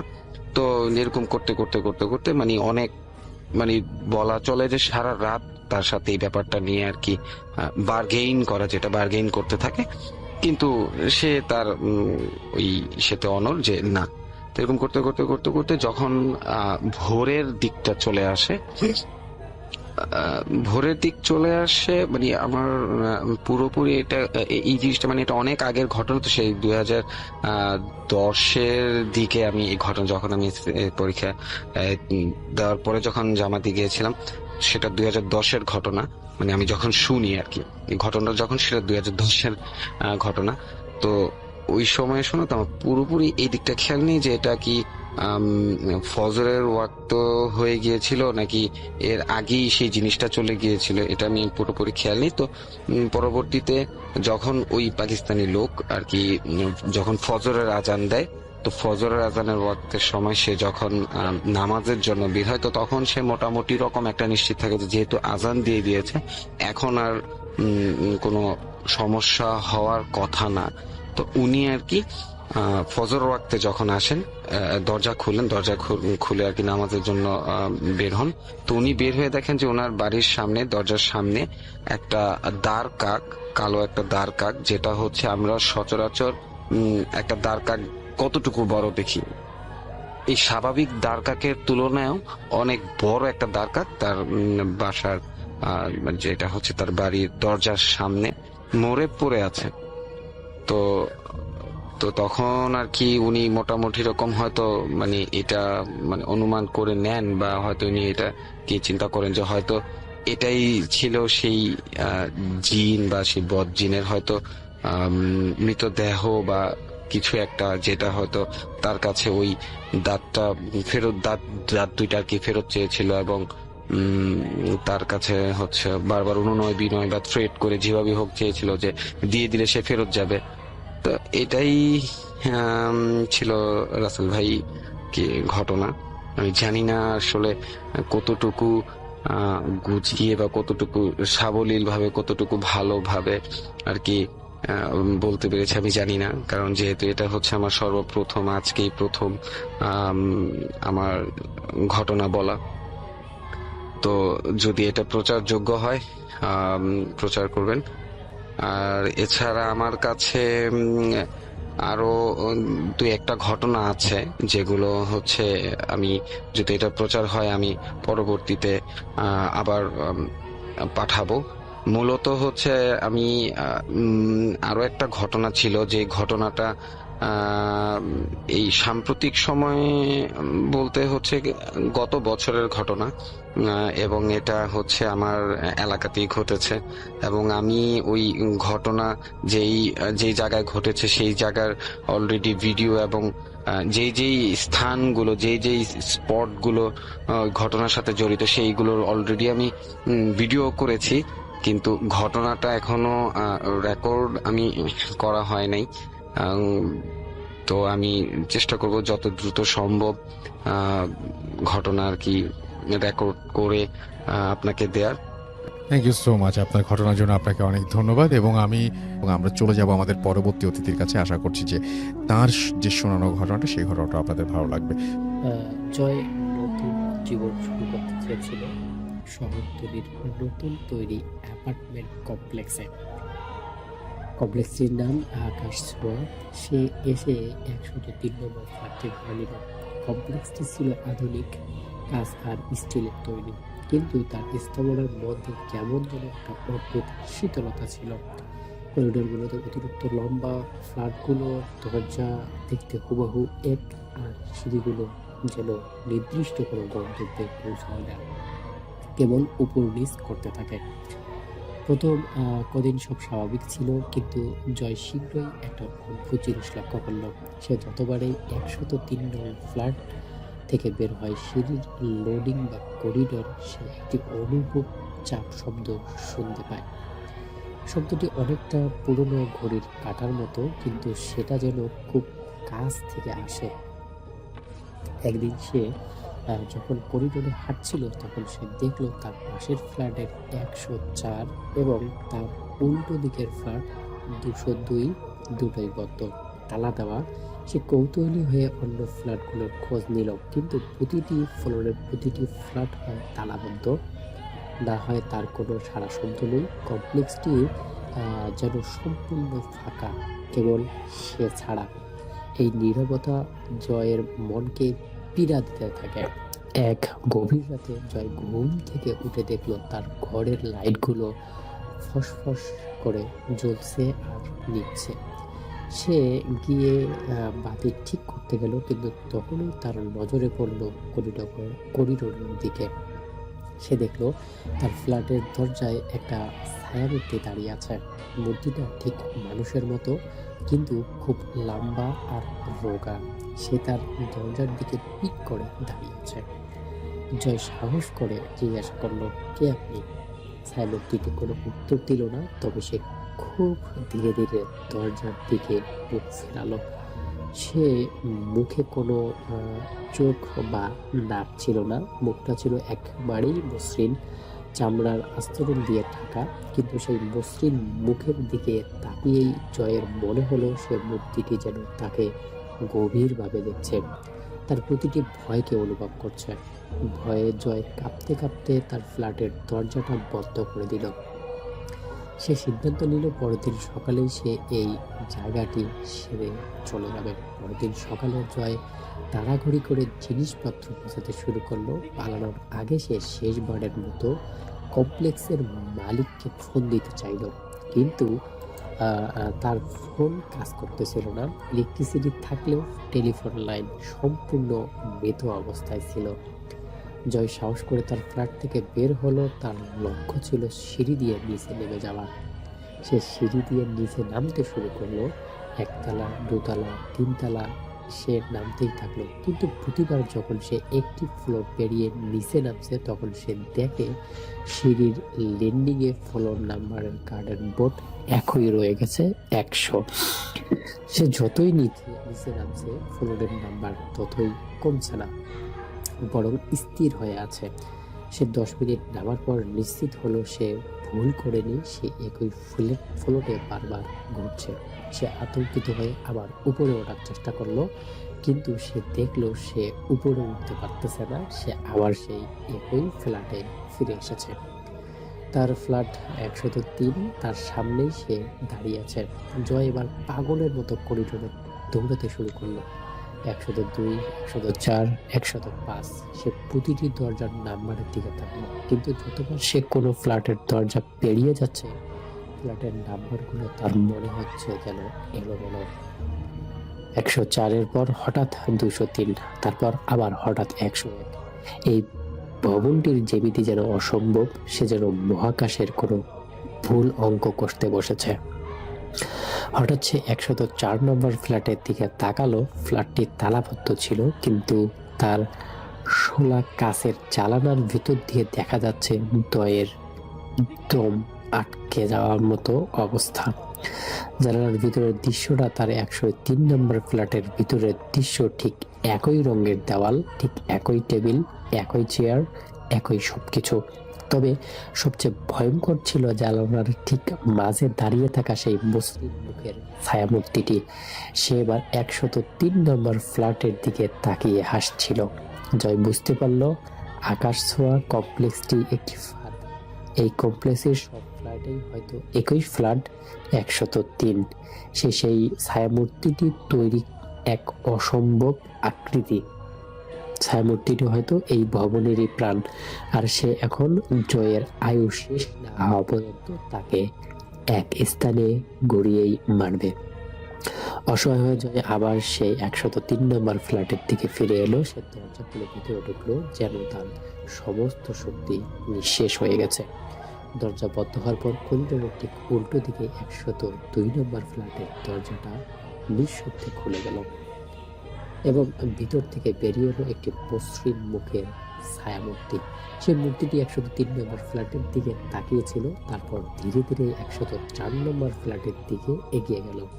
104 নম্বর ফ্ল্যাটের কাছের জানালা এখন জয়কে দেখা যাচ্ছে। সে কাছের ভিতর থেকে আতঙ্কিত দৃষ্টিতে বাইরের ফ্ল্যাটগুলো দেখছে। এখন তার ফ্ল্যাটের নাম্বার 104, আর সে জানে যখনই সে নতুন ভাড়াটে 103 নম্বর ফ্ল্যাটে আসবে, সেই ছায়ামূর্তিটি তার জায়গা বদলাবে আবার অন্য কোনো ফ্ল্যাটে, অন্য কোনো জানালায়, অন্য কোনো ঝাঁকে গিয়ে বসবে নতুন ফ্ল্যাটকে তালা দেওয়ার জন্য। আর সেই রাত থেকে আকাশ কমপ্লেক্সের প্রতিটি ফ্লোর, প্রতিটি দরজার বাইরে চাপা একটি ঘড়ির কাঁটার মতো শব্দ শোনা যেতে লাগলো, টিক টক টিক টক ঠিক। তো দর্শক, আমাদের গল্পটি ছিল এতটুকুই। আশা করছি গল্পটি আপনাদের কাছে ভালো লেগে থাকে। যদি গল্পটি এতটুকু ভালো লেগে থাকে তাহলে অবশ্যই কিন্তু আমাদের গল্পটিতে একটি লাইক, কমেন্ট এবং শেয়ার করে দিবেন। থ্যাংক ইউ সো মাচ আপনার ঘটনার জন্য, আপনাকে অনেক ধন্যবাদ। এবং আমি এখন যেটা করব সেটা হচ্ছে চলে যাব সরাসরি আমাদের পরবর্তী যে অতিথি আছেন তার কাছে। তো প্রথম যে ঘটনাটা আমি বলবো সেটা আমাকে জানিয়েছেন আয়েশা নাম একজন, তিনি মানিকগঞ্জের স্থায়ী বাসিন্দা। তো আয়েশা, ওনার বাসা মানিকগঞ্জের যেখানে, সেই বাসাটা ওনাদের বেশ বড় একটা এরিয়া নিয়ে বাসা। ওনাদের বাসার সামনে একটা পুকুর আছে বেশ বড়, আর ওনাদের যত আত্মীয় স্বজন আছে ওই বাসার এক এরিয়ার মধ্যে ওনারা থাকেন, পাশাপাশি সব বাসা যাদের ওনাদের বাসাগুলা। তো উনি আমাকে যেটা বলে যে ভাইয়া, বাসার সবই ঠিক আছে, বাট আমাদের এরিয়াতে যে পুকুরটা আছে এবং পুকুরের যে আশপাশ এরিয়া আছে, এরিয়াটা ভালো না। যদিও তিনি এখন বিয়ে করে শ্বশুর বাড়ি থাকছেন। তো এখন যে ঘটনাটা বলবো সেটা হচ্ছে 2011 সালের ঘটনা। তো 2011 সালে এরকম ওনার বাসার সামনে ওনার এক চাচা থাকতেন। ওই চাচার বাসায় মেহমান আসে এক সকালে। তো সেদিন ওনারা সারাদিন ছিল মেহমান। তো দুপুরের ঠিক আগ মুহূর্ত থেকে মেহমানদের দুইটা বাচ্চা খুঁজে পাওয়া যাচ্ছিল না। অনেক খোঁজাখুঁজি হয়, পাচ্ছিল না। একটা বাচ্চার বয়স 2 বছর, আর একটা বাচ্চার বয়স 4 বছর হবে। তো তখন এই দুইটার বাচ্চার লাশ নাকি দুপুরে ঠিক পর পর পুকুর ঘাটে ভেসে ওঠে। তো ভেসে ওঠার পর লোকজন তাড়াহুড়া করে বাচ্চা দুইটাকে উপরে উঠায়। তা আশা বলে যে ভাই, আমি নিজে বাচ্চা দুইটার পেটে চাপতেছিলাম, যে ভাবতেছি ওদের পেটে হয়তো পানি আছে, হয়তো ওরা তাও ভাবছিলাম বেঁচে আছে, কিন্তু না, ওদের মুখ দিয়ে অনবরত কাদা বের হচ্ছিল। তারপর একটা পর্যায়ে হসপিটাল নিয়ে যাওয়া হয়, ডাক্তার মৃত ঘোষণা করে বাচ্চা দুটাকে।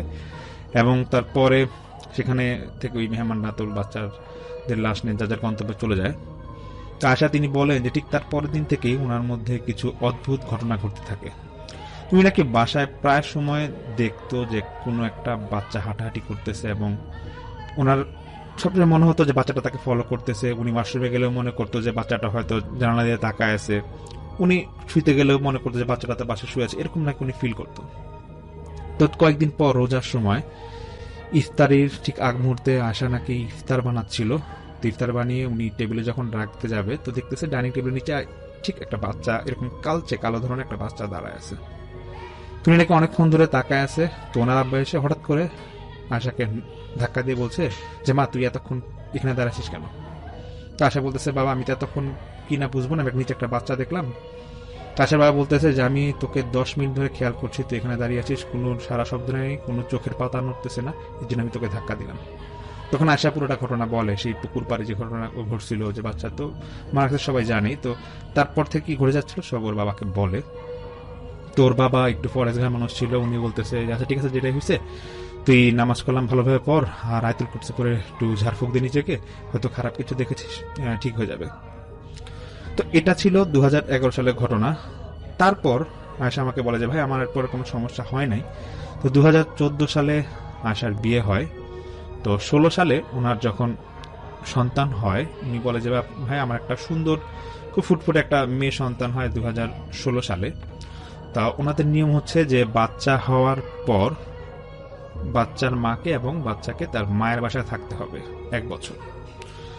তো আয়েশা তিনি তো ওনার শাশুড়ির বাসা থেকে মানে ওর তো হসপিটালে যায়, ওনার তো অপারেশন হয়, বাচ্চা যখন হসপিটাল থেকে আনা হবে মানে আয়েশাদের বাসায়, আয়েশাদের বাড়িতে, তখন নাকি অ্যাম্বুলেন্সে যখন উঠবে মানে যেদিন রিলিজ দিবে বাচ্চাকে নিয়ে যখন অ্যাম্বুলেন্সে উঠবে, আয়েশা বলে যে ভাই আমি হঠাৎ করে দেখি অ্যাম্বুলেন্স ওঠার সাথে সাথে আমার বাচ্চা এমনিতে ফর্সা ছিল এবং প্রচন্ড চিৎকার করে কান্না করছে এবং ওর শরীর পুরো শক্ত হয়ে যাচ্ছিল এবং আমরা দেখে পুরো ভয় পেয়ে যাচ্ছিলাম। আমি তো কান্নাকাটি শুরু করে দিই এবং আশার মা নাকি তখন খুব ঝাড়ফুঁক দেয় বাচ্চাটাকে এবং সঙ্গে সঙ্গে নাকি ডাক্তারের কাছে নিয়ে যায়।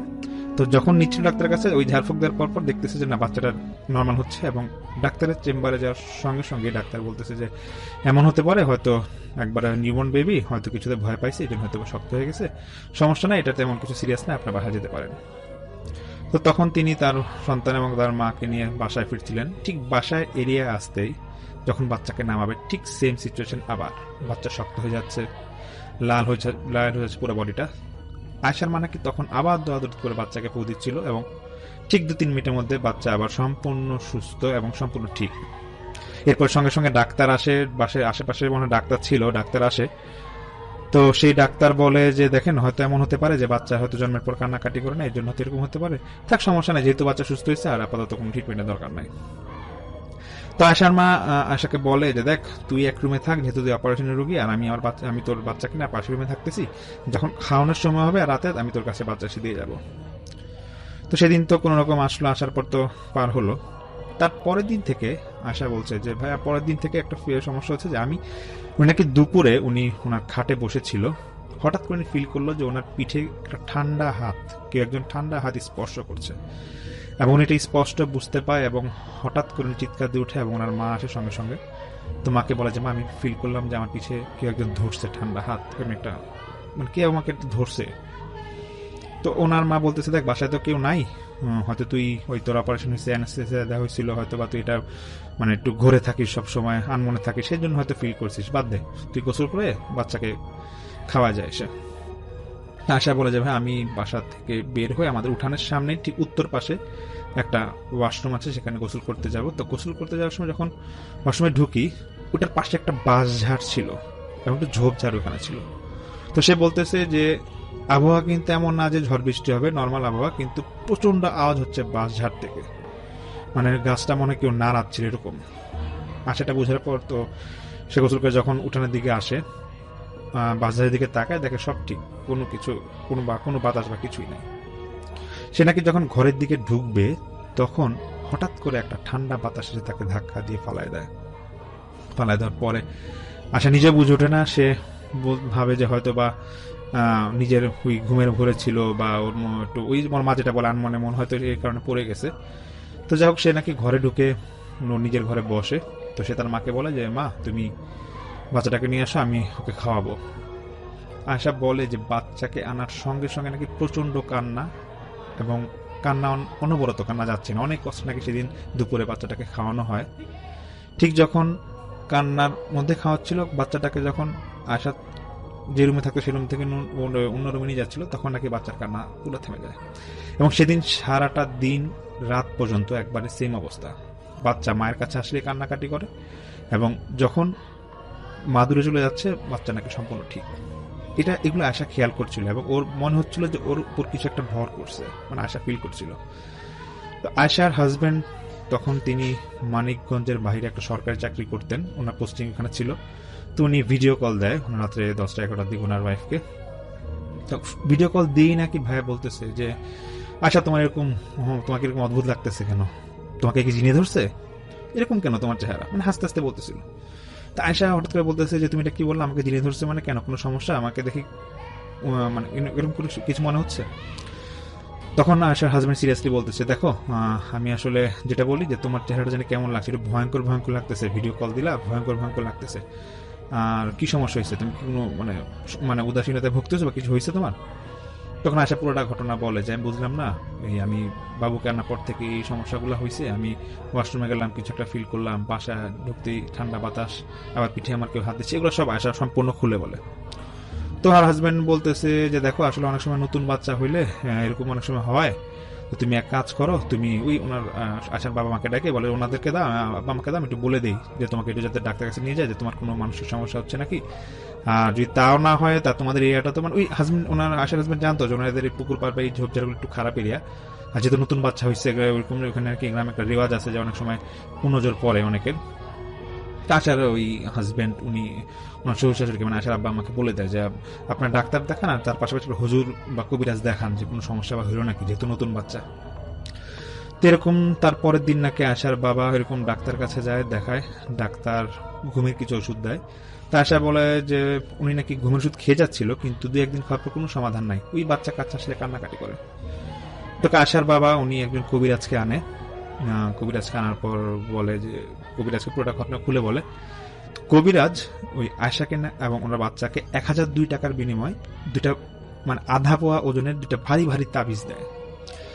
আশা বলে যে ভাই আমাকে দুপুরে তাবিজটা দেওয়া হয়েছিল, তারপর থেকে আমি যে গলায় পড়লাম আমি সন্ধ্যা পর্যন্ত মনে হচ্ছে যে আমার শরীরে আগুন জ্বালা দিচ্ছে, এমন যন্ত্রণা, এতটা যন্ত্রণা যে আমি অতিষ্ঠ হয়ে আব্বু আমাকে বলছি তাবিজ আমি পড়তে পারবো না বলতে ছিঁড়ে মানে একবার গলা থেকে ছিঁড়ে নাকি ফালাই দিছে সে।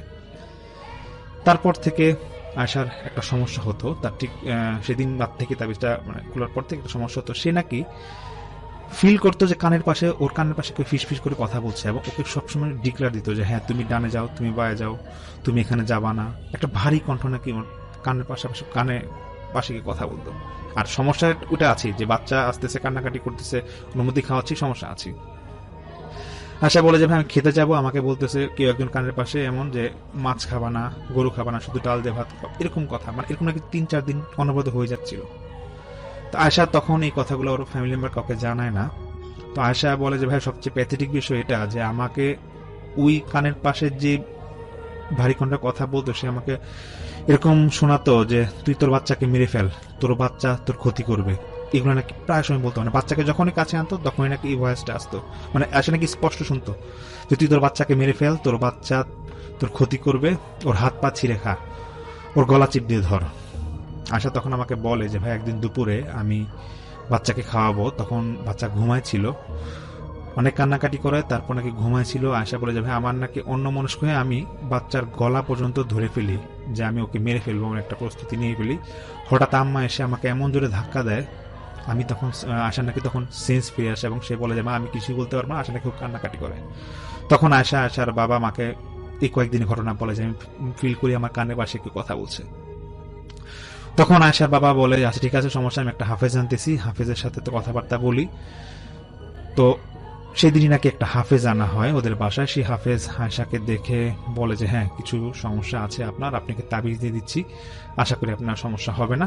তো তখন নাকি ওই হাফেজ আয়শাকে এবং আয়শার বাচ্চাকে তাবিজ দিয়ে দেয়। তারপর থেকে নাকি আয়শার খুব একটা সমস্যা হয় না। আয়শা বলে যে ভাই তাবিজটা পরার পর থেকে আমি ফিল করছি যে এই কানের পাশের আওয়াজটা আস্তে আস্তে মানে দূরের থেকে আসতেছে, এবং 2-1 দিনের মধ্যে কি এই আওয়াজ আর আসে না। আমার বাচ্চাও সুস্থ, আমিও সম্পূর্ণ সুস্থ। তো ঘটনাটা এখানেই শেষ। 2016 সালে বাচ্চা হওয়ার কয়েকদিনের মধ্যে এখানে একটু পর্যন্ত শেষ। আশা বলে যে ভাই আমি সম্পূর্ণ সুস্থ ছিলাম, আমার বাচ্চা সুস্থ। 8 মাস পরে গিয়ে হঠাৎ আমার ব্যাক পেইন শুরু হয়। ব্যাক পেইন বলতে ঘাড়ের থেকে একবারে মানে কোমর পর্যন্ত ওনাকে হাড়ে ব্যথা করতো, এবং যখন ব্যথা করতো সে বলতো যে আমার সেন্স থাকতো না, এমন আমি যে বাচ্চাকে কোলে নেবো আমার হাত পা আমি নাড়াতে পারতাম না, এমন শুধু আম্মা এসে বাচ্চাকে খাওয়াতো চলে যেত। তো এটা নাকি প্রায় সময় হতো, আবার মাঝে মাঝে সুস্থও থাকতো। এরকম যখন হচ্ছিল ডাক্তার দেখানো হয়, আশার হাজবেন্ড অনেক জায়গায় ডাক্তার দেখায় কিন্তু কোনো রেজাল্ট আসে না। এর মধ্যে আশার খালা নাকি একদিন ওর আব্বাকে বলে, আশার বাবাকে বলে যে দুলা ভাই আপনি এক কাজ করেন, ওকে যেহেতু আগে খারাপ কিছু আসর করছিল আপনি একটা ভালো ইমাম এনে এখন দেখেন কিছু করতে পারেন কিনা। তো আগে বলেছিলাম যে আয়শার বাবা খুব পরেশগার মানুষ, ওনার সাথে নাকি এক হুজুরের খুব ভালো সম্পর্ক ছিল এক ইমামের। তো আয়শাকে তারপর কোনো একদিন আশা যেরকম অসুস্থ এরকম একদিন কোনো একদিন সেই ইমামের দরবার শরীফে নিয়ে যায়। উনি একটা আলাদা ওনা মসজিদে বসে একটা দরবার শরীফে বসতেন, সেই ইমাম নিয়ে যায়। তো সেই ইমামকে যখন আশার কাছে নিয়ে যায় আশার বাবা মা, তখন সেই ইমাম আয়শাকে দেখি বলে যে ওর মধ্যে কিছু একটা মনে হয় সমস্যা আছে, এক কাজ করেন একটা সাদা কাগজ দিয়ে, ইমাম সাদা কাগজ দিয়ে আয়শাকে বলে যে আপনি যদি সম্ভব হয় একটু লেখেন, আপনার নামটা নিজে লেখেন এবং আপনার বাড়ির ঠিকানাটা দেন, লেখেন এখানে। তা আয়শা বলে যে আমি অনেক কষ্টে নাম ঠিকানা সবকিছু লিখি। লেখার পর ইমাম সাহেব অনেকক্ষণ ধরে কাগজটা দিয়ে তাকায় আছে এবং বলতেছে যে আপনার ভাষণ একটা পুকুর আছে, একটা ঝোপঝাড় আছে, মানে A to Z যা ঘটনা ইমাম সাহেব সবকিছু নিজে বলেছে, বাসার বর্ণনা বা আসার মধ্যে কয়েকদিনের মধ্যে কি ঘটছিল সব ইমাম সাহেব নিজে বলে দিচ্ছে। ওটা নাকি দেখে আয়শা নিজে বলতেছে ভাই আমি নিজে তাজ্জব হয়ে গেছি যে ইমাম সাহেব কি হয়েগুলো জানে। যেহেতু আয়শার বাবা আগের যে ঘটনাগুলো, ওই যে পুকুর পাড়ে যে বাচ্চা যা হোক, মানে ওই যে একবার বললাম যে ঘটনাটা ঘটছিল ওগুলা, বা সামনে যে 8 মাস আগে যে ঘটনাগুলো বলছিল বিস্তারিত খুব একটা জানায় নাই ওই ইমাম সাহেবকে রিসেন্টলি ঘটনা বলতেছে। ইমাম সাহেব যতটুকু বলার বলার পর ইমাম সাহেব বলে আয়শার বাবাকে, দেখেন আমি আজকে তো আপনাকে নিয়ে আসলেন, আজকে তো বৃহস্পতিবার, আমি আগামী সোমবার আসবো, সকালবেলা আপনার বাসায় এসে নাস্তা করব, আর আপনি সেদিন ফজরের আগেই 7টা পুকুরের পানি এনে রাখবেন এবং 7টা নলকূপের থেকে পানি এনে রাখবেন। আর আমি যেহেতু আসবো, তো আশা করি সমস্যার সমাধান একটা হবে। তখন নাকি আয়শাকে কথা বলে এসে পড়ে এবং আয়শাকে একটা সরিষার তেলে কিছু ঝাড়ফুঁক দিয়ে ইমাম সাহেব বলে তুমি এই কয়েকদিন এটা নাকে এবং হাতের মধ্যে ডলবা। আয়শা তো বাসায় এসে পড়ে। আয়শা বলে যে বৃহস্পতিবার, শুক্রবার, শনিবার, রোববার এই দিনগুলা ও নাকি সরিষার তেল ওই যেরকম নাকে এবং হাতে দিচ্ছিল, ডলতেছিল। বলছে ভাই এটা ডলার পর আমার আগে যে জ্বালা যন্ত্রণা বা পিঠের যে অবশ্যের যে ভাবটা ছিল ঘাড়ের এখানে, ওইটা নাকি আস্তে আস্তে একটু আমার ভালো মনে হচ্ছিল। তো এটা সোমবার সকালে এরকম ফজরের পর সেই ইমাম সাহেব আসেন ওদের বাসায়। তো সেই ইমাম সাহেব বলতেছে যে আমি একটু বাসাটা ঘুরে দেখবো, আমি দেখি কোনো সমস্যা আছে নাকি। তা আয়শার বাবা মা ওরা দেখতেছে যে ইমাম সাহেব নাকি একা একা বাসাটা ঘুরতেছে, উঠানে গেল, তারপরে ঝোপঝাড়ের এখানে গেল, পুকুর পাড়ে গেল, ওদের পুরোটা বাসা ঘুরে আবার ঠিক উঠানের কাছে যায় এবং ইমাম সাহেব নাকি বসে হঠাৎ করে নিজেই মাটিটা খুঁড়তেছে, খুঁড়ে কে না একটা পকেটের মধ্যে ঢুকে, এটা আয়শা নাকি দেখেছিল। তো ঢুকায় ইমাম সাহেব ওই পকেটের মধ্যে এইটা কি যেন ঢুকে উনি পরে আসেন, আয়শার রুমে আসেন এবং নাস্তা করার পর ইমাম সাহেব আয়শার বাবাকে বলতেছে যে 7টা পুকুরের পানি একসাথে মিক্সড করে দিলাম এবং এটাতে আমি কিছু ঝাড়ফুঁক দিয়ে দিলাম। আজকে সন্ধ্যার পর পুরোটা বাসায় পানিটা ছিটাবেন এবং খেয়াল রাখবেন পানি শুকানো না পর্যন্ত যাতে কেউ না হাঁটাহাঁটি করে, এবং 7টা নলকূপের পানি আমি আয়শাকে ঝাড়ফুঁক দিয়ে যাচ্ছি, এটাকে 41 দিন পর্যন্ত খাওয়াবেন। তাছাড়া বাবা জিজ্ঞেস করে যে হ্যাঁ হুজুর আপনি কি কিছু পাইছেন এরকম? তো হুজুর বলতেছে, ইমাম সাহেব বলতেছে যে আমি একটা তাবিজ পাইছি উঠানের মধ্যে এবং আমি আজকে আমার জিনকে দিয়ে এটা খোলাবো, আমি দেখবো আসলে এটা কি সমস্যা, আমি আপনাকে এটা কালকে জানাবো, আর আশা করি আয়শা সুস্থ যাবে, এত টেনশনের কিছু নাই। তা আয়শাকে নাকি সেদিন ইমাম সাহেব মাথার মধ্যে ধরে অনেক ঝাড়ফুঁক দিচ্ছিল প্রায় 10-15 মিনিট ধরে। আয়শা আমাকে বলে যে ভাই আমাকে যখন ঝাড়ফুঁক দিচ্ছিল মনে হচ্ছিল যে আমার শরীর থেকে ভারী কিছু একটা চলে যাচ্ছে এবং আমার প্রচন্ড ঘুম পাচ্ছিল, মানে খুব শান্তির একটা ঘুম, মনে হচ্ছে শরীরটা যেন ঠান্ডা হয়ে যাচ্ছে, মানে বিগত কয়েক বছরের মধ্যে মনে এরকম আমি ঘুমাই না এমন একটা ফিল আমি করছিলাম। ইমাম সাহেব তো সেদিন ঝাড়ফুঁক দিয়ে চলেই যায়, আয়শা নাকি তখন মোটামুটি সুস্থ। তো পরের দিন ইমাম সাহেব সকালবেলা আয়শার বাবার সাথে যোগাযোগ করে, তা আয়শার বাবাকে বলে যে দেখেন আপনার মেয়েকে আসলে তাবিজ করেছিল আপনার ভাইয়ের বউ, মানে আয়শার চাচি, সে আমি এটা জিনের মাধ্যমে দেখছি এবং তাবিজটা আমি পোড়ায় ফেলছি, আশা করি আপনার মেয়ের সমস্যা হবে না, তবে আপনি আপনার ভাইয়ের বউকে কিছুই বলবেন না এই ব্যাপারে। বিষয়টা হচ্ছে যে আপনার ভাইয়ের বউ খুব অহংকারী, তিনি যখন আপনার মেয়ের বিয়ে হয় তখন থেকে ওনার মধ্যে একটা অহংকার জন্ম নেয়, কারণ আয়শার নাকি একটা চাস্তো বোন ছিল, মানে ওই মানে আয়শার বাবার ভাতিজি ছিল আর কি, মানে ওই চাচির একটা মেয়ে ছিল আয়শা সমবয়সী, তো সেই মেয়ের বিয়ে হচ্ছিল না এবং আয়শার বিয়ে হয়ে গেছে, এটা নিয়ে নাকি সেই চাচির মধ্যে খুব অহংকার কাজ করতো, এবং যখন শুনে যে আয়শার বাচ্চা হবে তখন নাকি ওই চাচি আরো বেশি মানে রেগে যায় যে হ্যাঁ ওই মেয়ের বাচ্চা যাচ্ছে, আমার মেয়ের এখন বিয়ে দিতে পারলাম না, আয়শা তো ভালো জায়গায় বিয়ে করছে, তখন নাকি তাবিজটা এরকম জায়গায় করে, এই জন্য নাকি আয়শার বাচ্চার এবং আয়শার সমস্যা হতো। তো সেই ইমাম সাহেব বলে দেখেন যেটা আমার হয়েছে এটা নিয়ে আপনারা বাড়াবাড়ি করেন না, আপনার মেয়ে সুস্থ হয়ে যাবে। আর ইমাম সাহেব এটাও বলে দেখেন আপনার মেয়ের তো ওই আগে অনেক সমস্যা আছে কিন্তু আপনারা আমাকে ডিটেলস বলেন নাই। তো আয়শার বাবা বলে কোন সমস্যা? তো ইমাম সাহেব বলতেছে ওকে এরকম 2010-11 সালের দিকে একবার পুকুরে একটা বাচ্চা ডুবে যাওয়ার পর ওইরকম হেল্প করছিল, তারপরে বাচ্চা দেখতো মাঝে মাঝে, তো আপনার মেয়ে কিন্তু তখন বেঁচে গেছে, আপনাদের বাড়িতে কিন্তু একটা বদনজর আছে, হয়তো আমি এর মধ্যে সেটা বাড়িটা বন্ধ করে দিয়ে যাবে কোনো এক সময়, কিন্তু এই বদনজরটা কিন্তু বা এই খারাপ জিনিসটা কিন্তু আপনার মেয়েকে সেই 2011 সাল থেকে ফলো করতেছে। আপনারা হয়তো আপনার মেয়ে তো রেগুলার নামাজ পড়ে, আয়াতুল কুরসি রেগুলার পড়ে বা দোয়া দরুদ পড়ে দেখে কোনো রকম বেঁচে গেছিল, ওই খারাপ জিনিসটা চলে গেছিল, কিন্তু আপনার ভাইয়ের বউ যেভাবে এবার তাবিজটা করলো ওকে, এটা কিন্তু ওই আপনাদের বাড়ির আশেপাশে কিছু একটা আছে, ওইটাকেই মানে ওই জিন বা খারাপ যেটাই হোক ওইটাই নাকি এই তাবিজটা মানে করার মাধ্যমে ওই জিনিসটা নাকি আশাকে ভর করছিল। তো তখন সেই ইমাম সাহেব বলে যত দ্রুত সম্ভব ও সুস্থ হোক, ওকে আপনি আপনার বাসায় একটু কম রাখেন, সেই ইমাম সাহেব বলে। তো তারপর আশা বলে যে ভাই আমার তো তারপরে আর কোনো সমস্যা খুব একটা হয় নাই, তো আমি তারপরে ইমাম সাহেবের কথা অনুযায়ী 40 দিন পানি খাইলাম, আল্লাহ দিলাম সুস্থ, আমার বাচ্চাও সুস্থ। তবে আয়শা আমাকে বলে যে ভাই এটাই আমার ঘটনা এখানেই মোটামুটি শেষ, তবে আমার জীবনে আরো কিছু ঘটনা আছে, আমি আজকের এপিসোডে হয়তো উনি আমাকে এরকম বলে নাই, উনি বলছে আমি আমার সামনের এপিসোডে শেয়ার করবো, এটুকুই। তো এটা ছিল আমার প্রথম ঘটনা। থ্যাংক ইউ সো মাচ আপনার ঘটনার জন্য, আপনাকে অনেক ধন্যবাদ। এবং আমি এখন যেটা করব সেটা হচ্ছে চলে যাব সরাসরি আমাদের পরবর্তী যে অতিথি আছেন তার কাছে। তো আমি আজকে আপনাদের কাছে আরেকটা ঘটনা নিয়ে আসলাম। ঘটনাটা একটু অন্যরকম ঘটনা। এটা ঠিক ফার্স্ট হ্যান্ড ঘটনাও বলবো না, সেকেন্ড হ্যান্ড ঘটনাও বলবো না, এটাকে থার্ড হ্যান্ড ঘটনা বলতে পারেন। তবে ঘটনার সত্যতা নিয়ে আমার সন্দেহ নাই, কারণ আমি ঘটনাটাকে কিছুটা ভ্যালিডেট করার চেষ্টা করছি এবং সেই ঘটনাটা আমি সত্য বলেই জানি। এবং আরেকটা জিনিস বলে দিই যে সময়কালের কথা এখানে বর্ণনা করা হইতেছে, মানে হচ্ছে আর কি, এটা আজকে থেকে 70 বা 80 বছর আগের ঘটনা। তো কাজেই ঘটনার স্থল কাল পাত্র এগুলো মানে আপনারা একটু মেলাতে গেলে সমস্যা হবে আর কি। তো আমি যার কাছ থেকে শুনছি, মানে তিনি শুনছেন ঘটনাটা তার দাদার কাছ থেকে, এবং তার দাদা আসলে ঘটনাচক্রে তখন বেঙ্গল ফরেস্ট ডিপার্টমেন্ট বলতে, ওটাকে বেঙ্গল ফরেস্টের আন্ডারে কাজ করতেন। তো অর্থাৎ এটা তখন অবিভক্ত ব্রিটিশ সাম্রাজ্যের অংশ ছিল আর কি।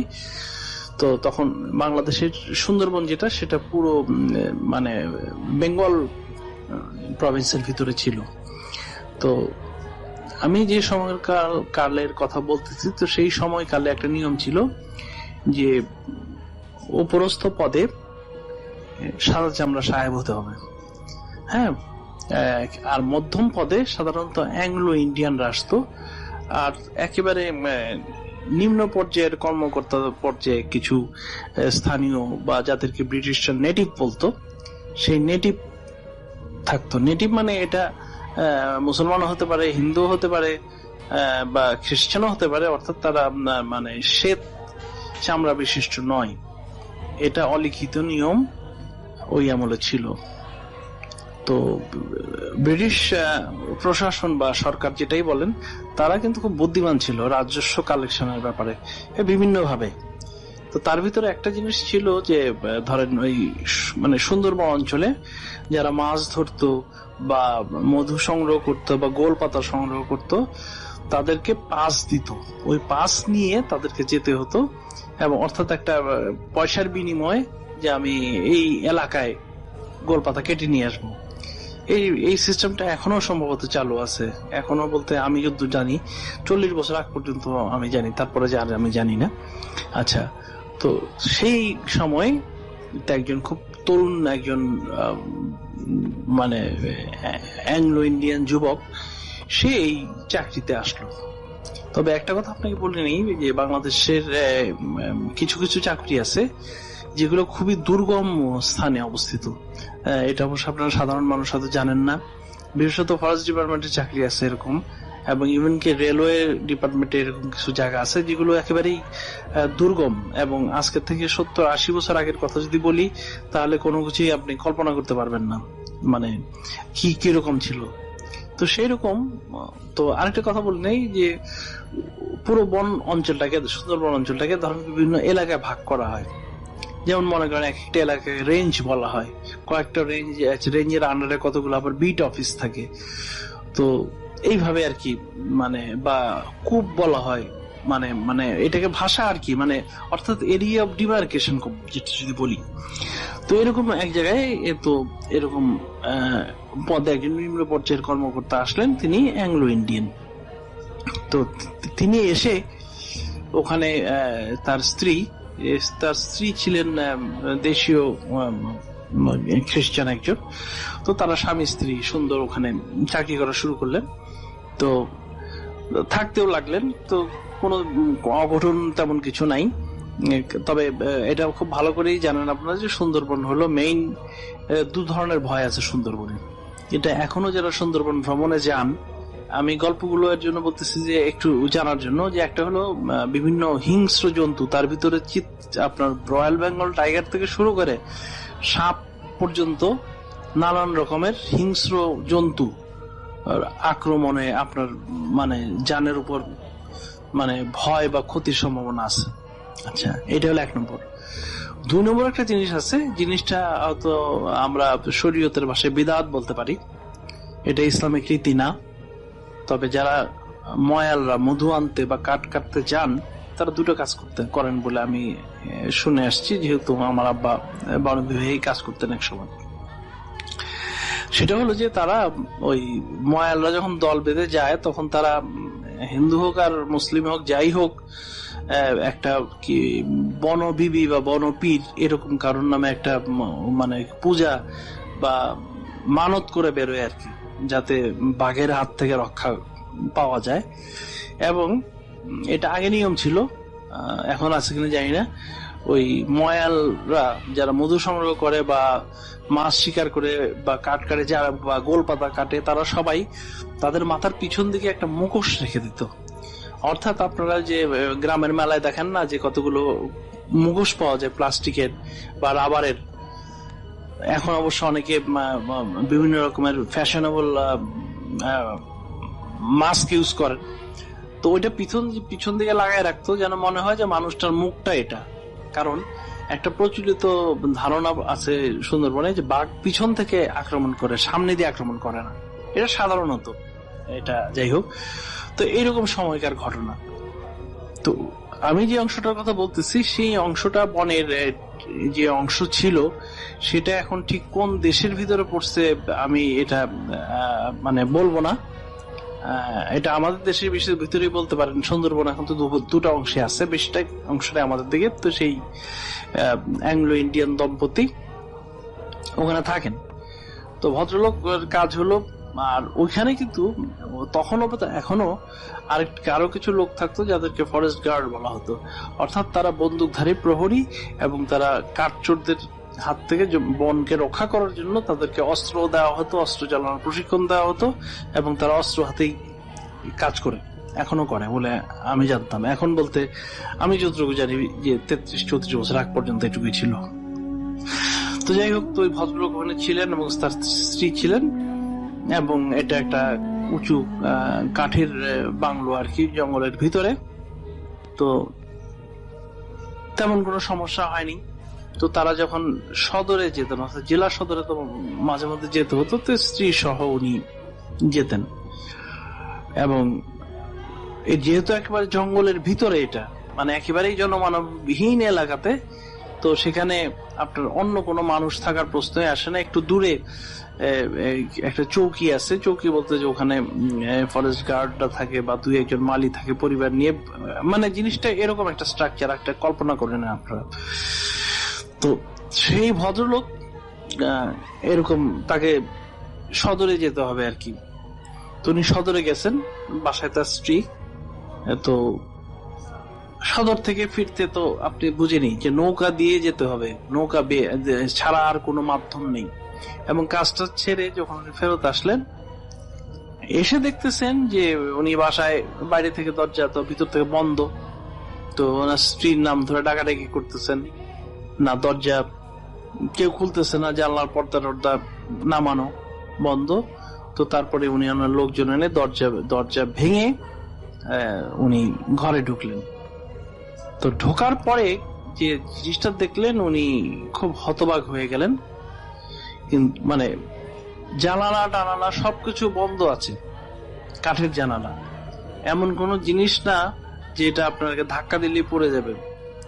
কিন্তু সেই ঘরে তার স্ত্রীর মৃতদেহ পড়ে আছে, যেমন মনে ধারণা করা হচ্ছে যেমন মানে বাঘে মানে একটা মানুষকে খেয়ে ফেললে যেরকম হয়, ঠিক সেই অবস্থায়,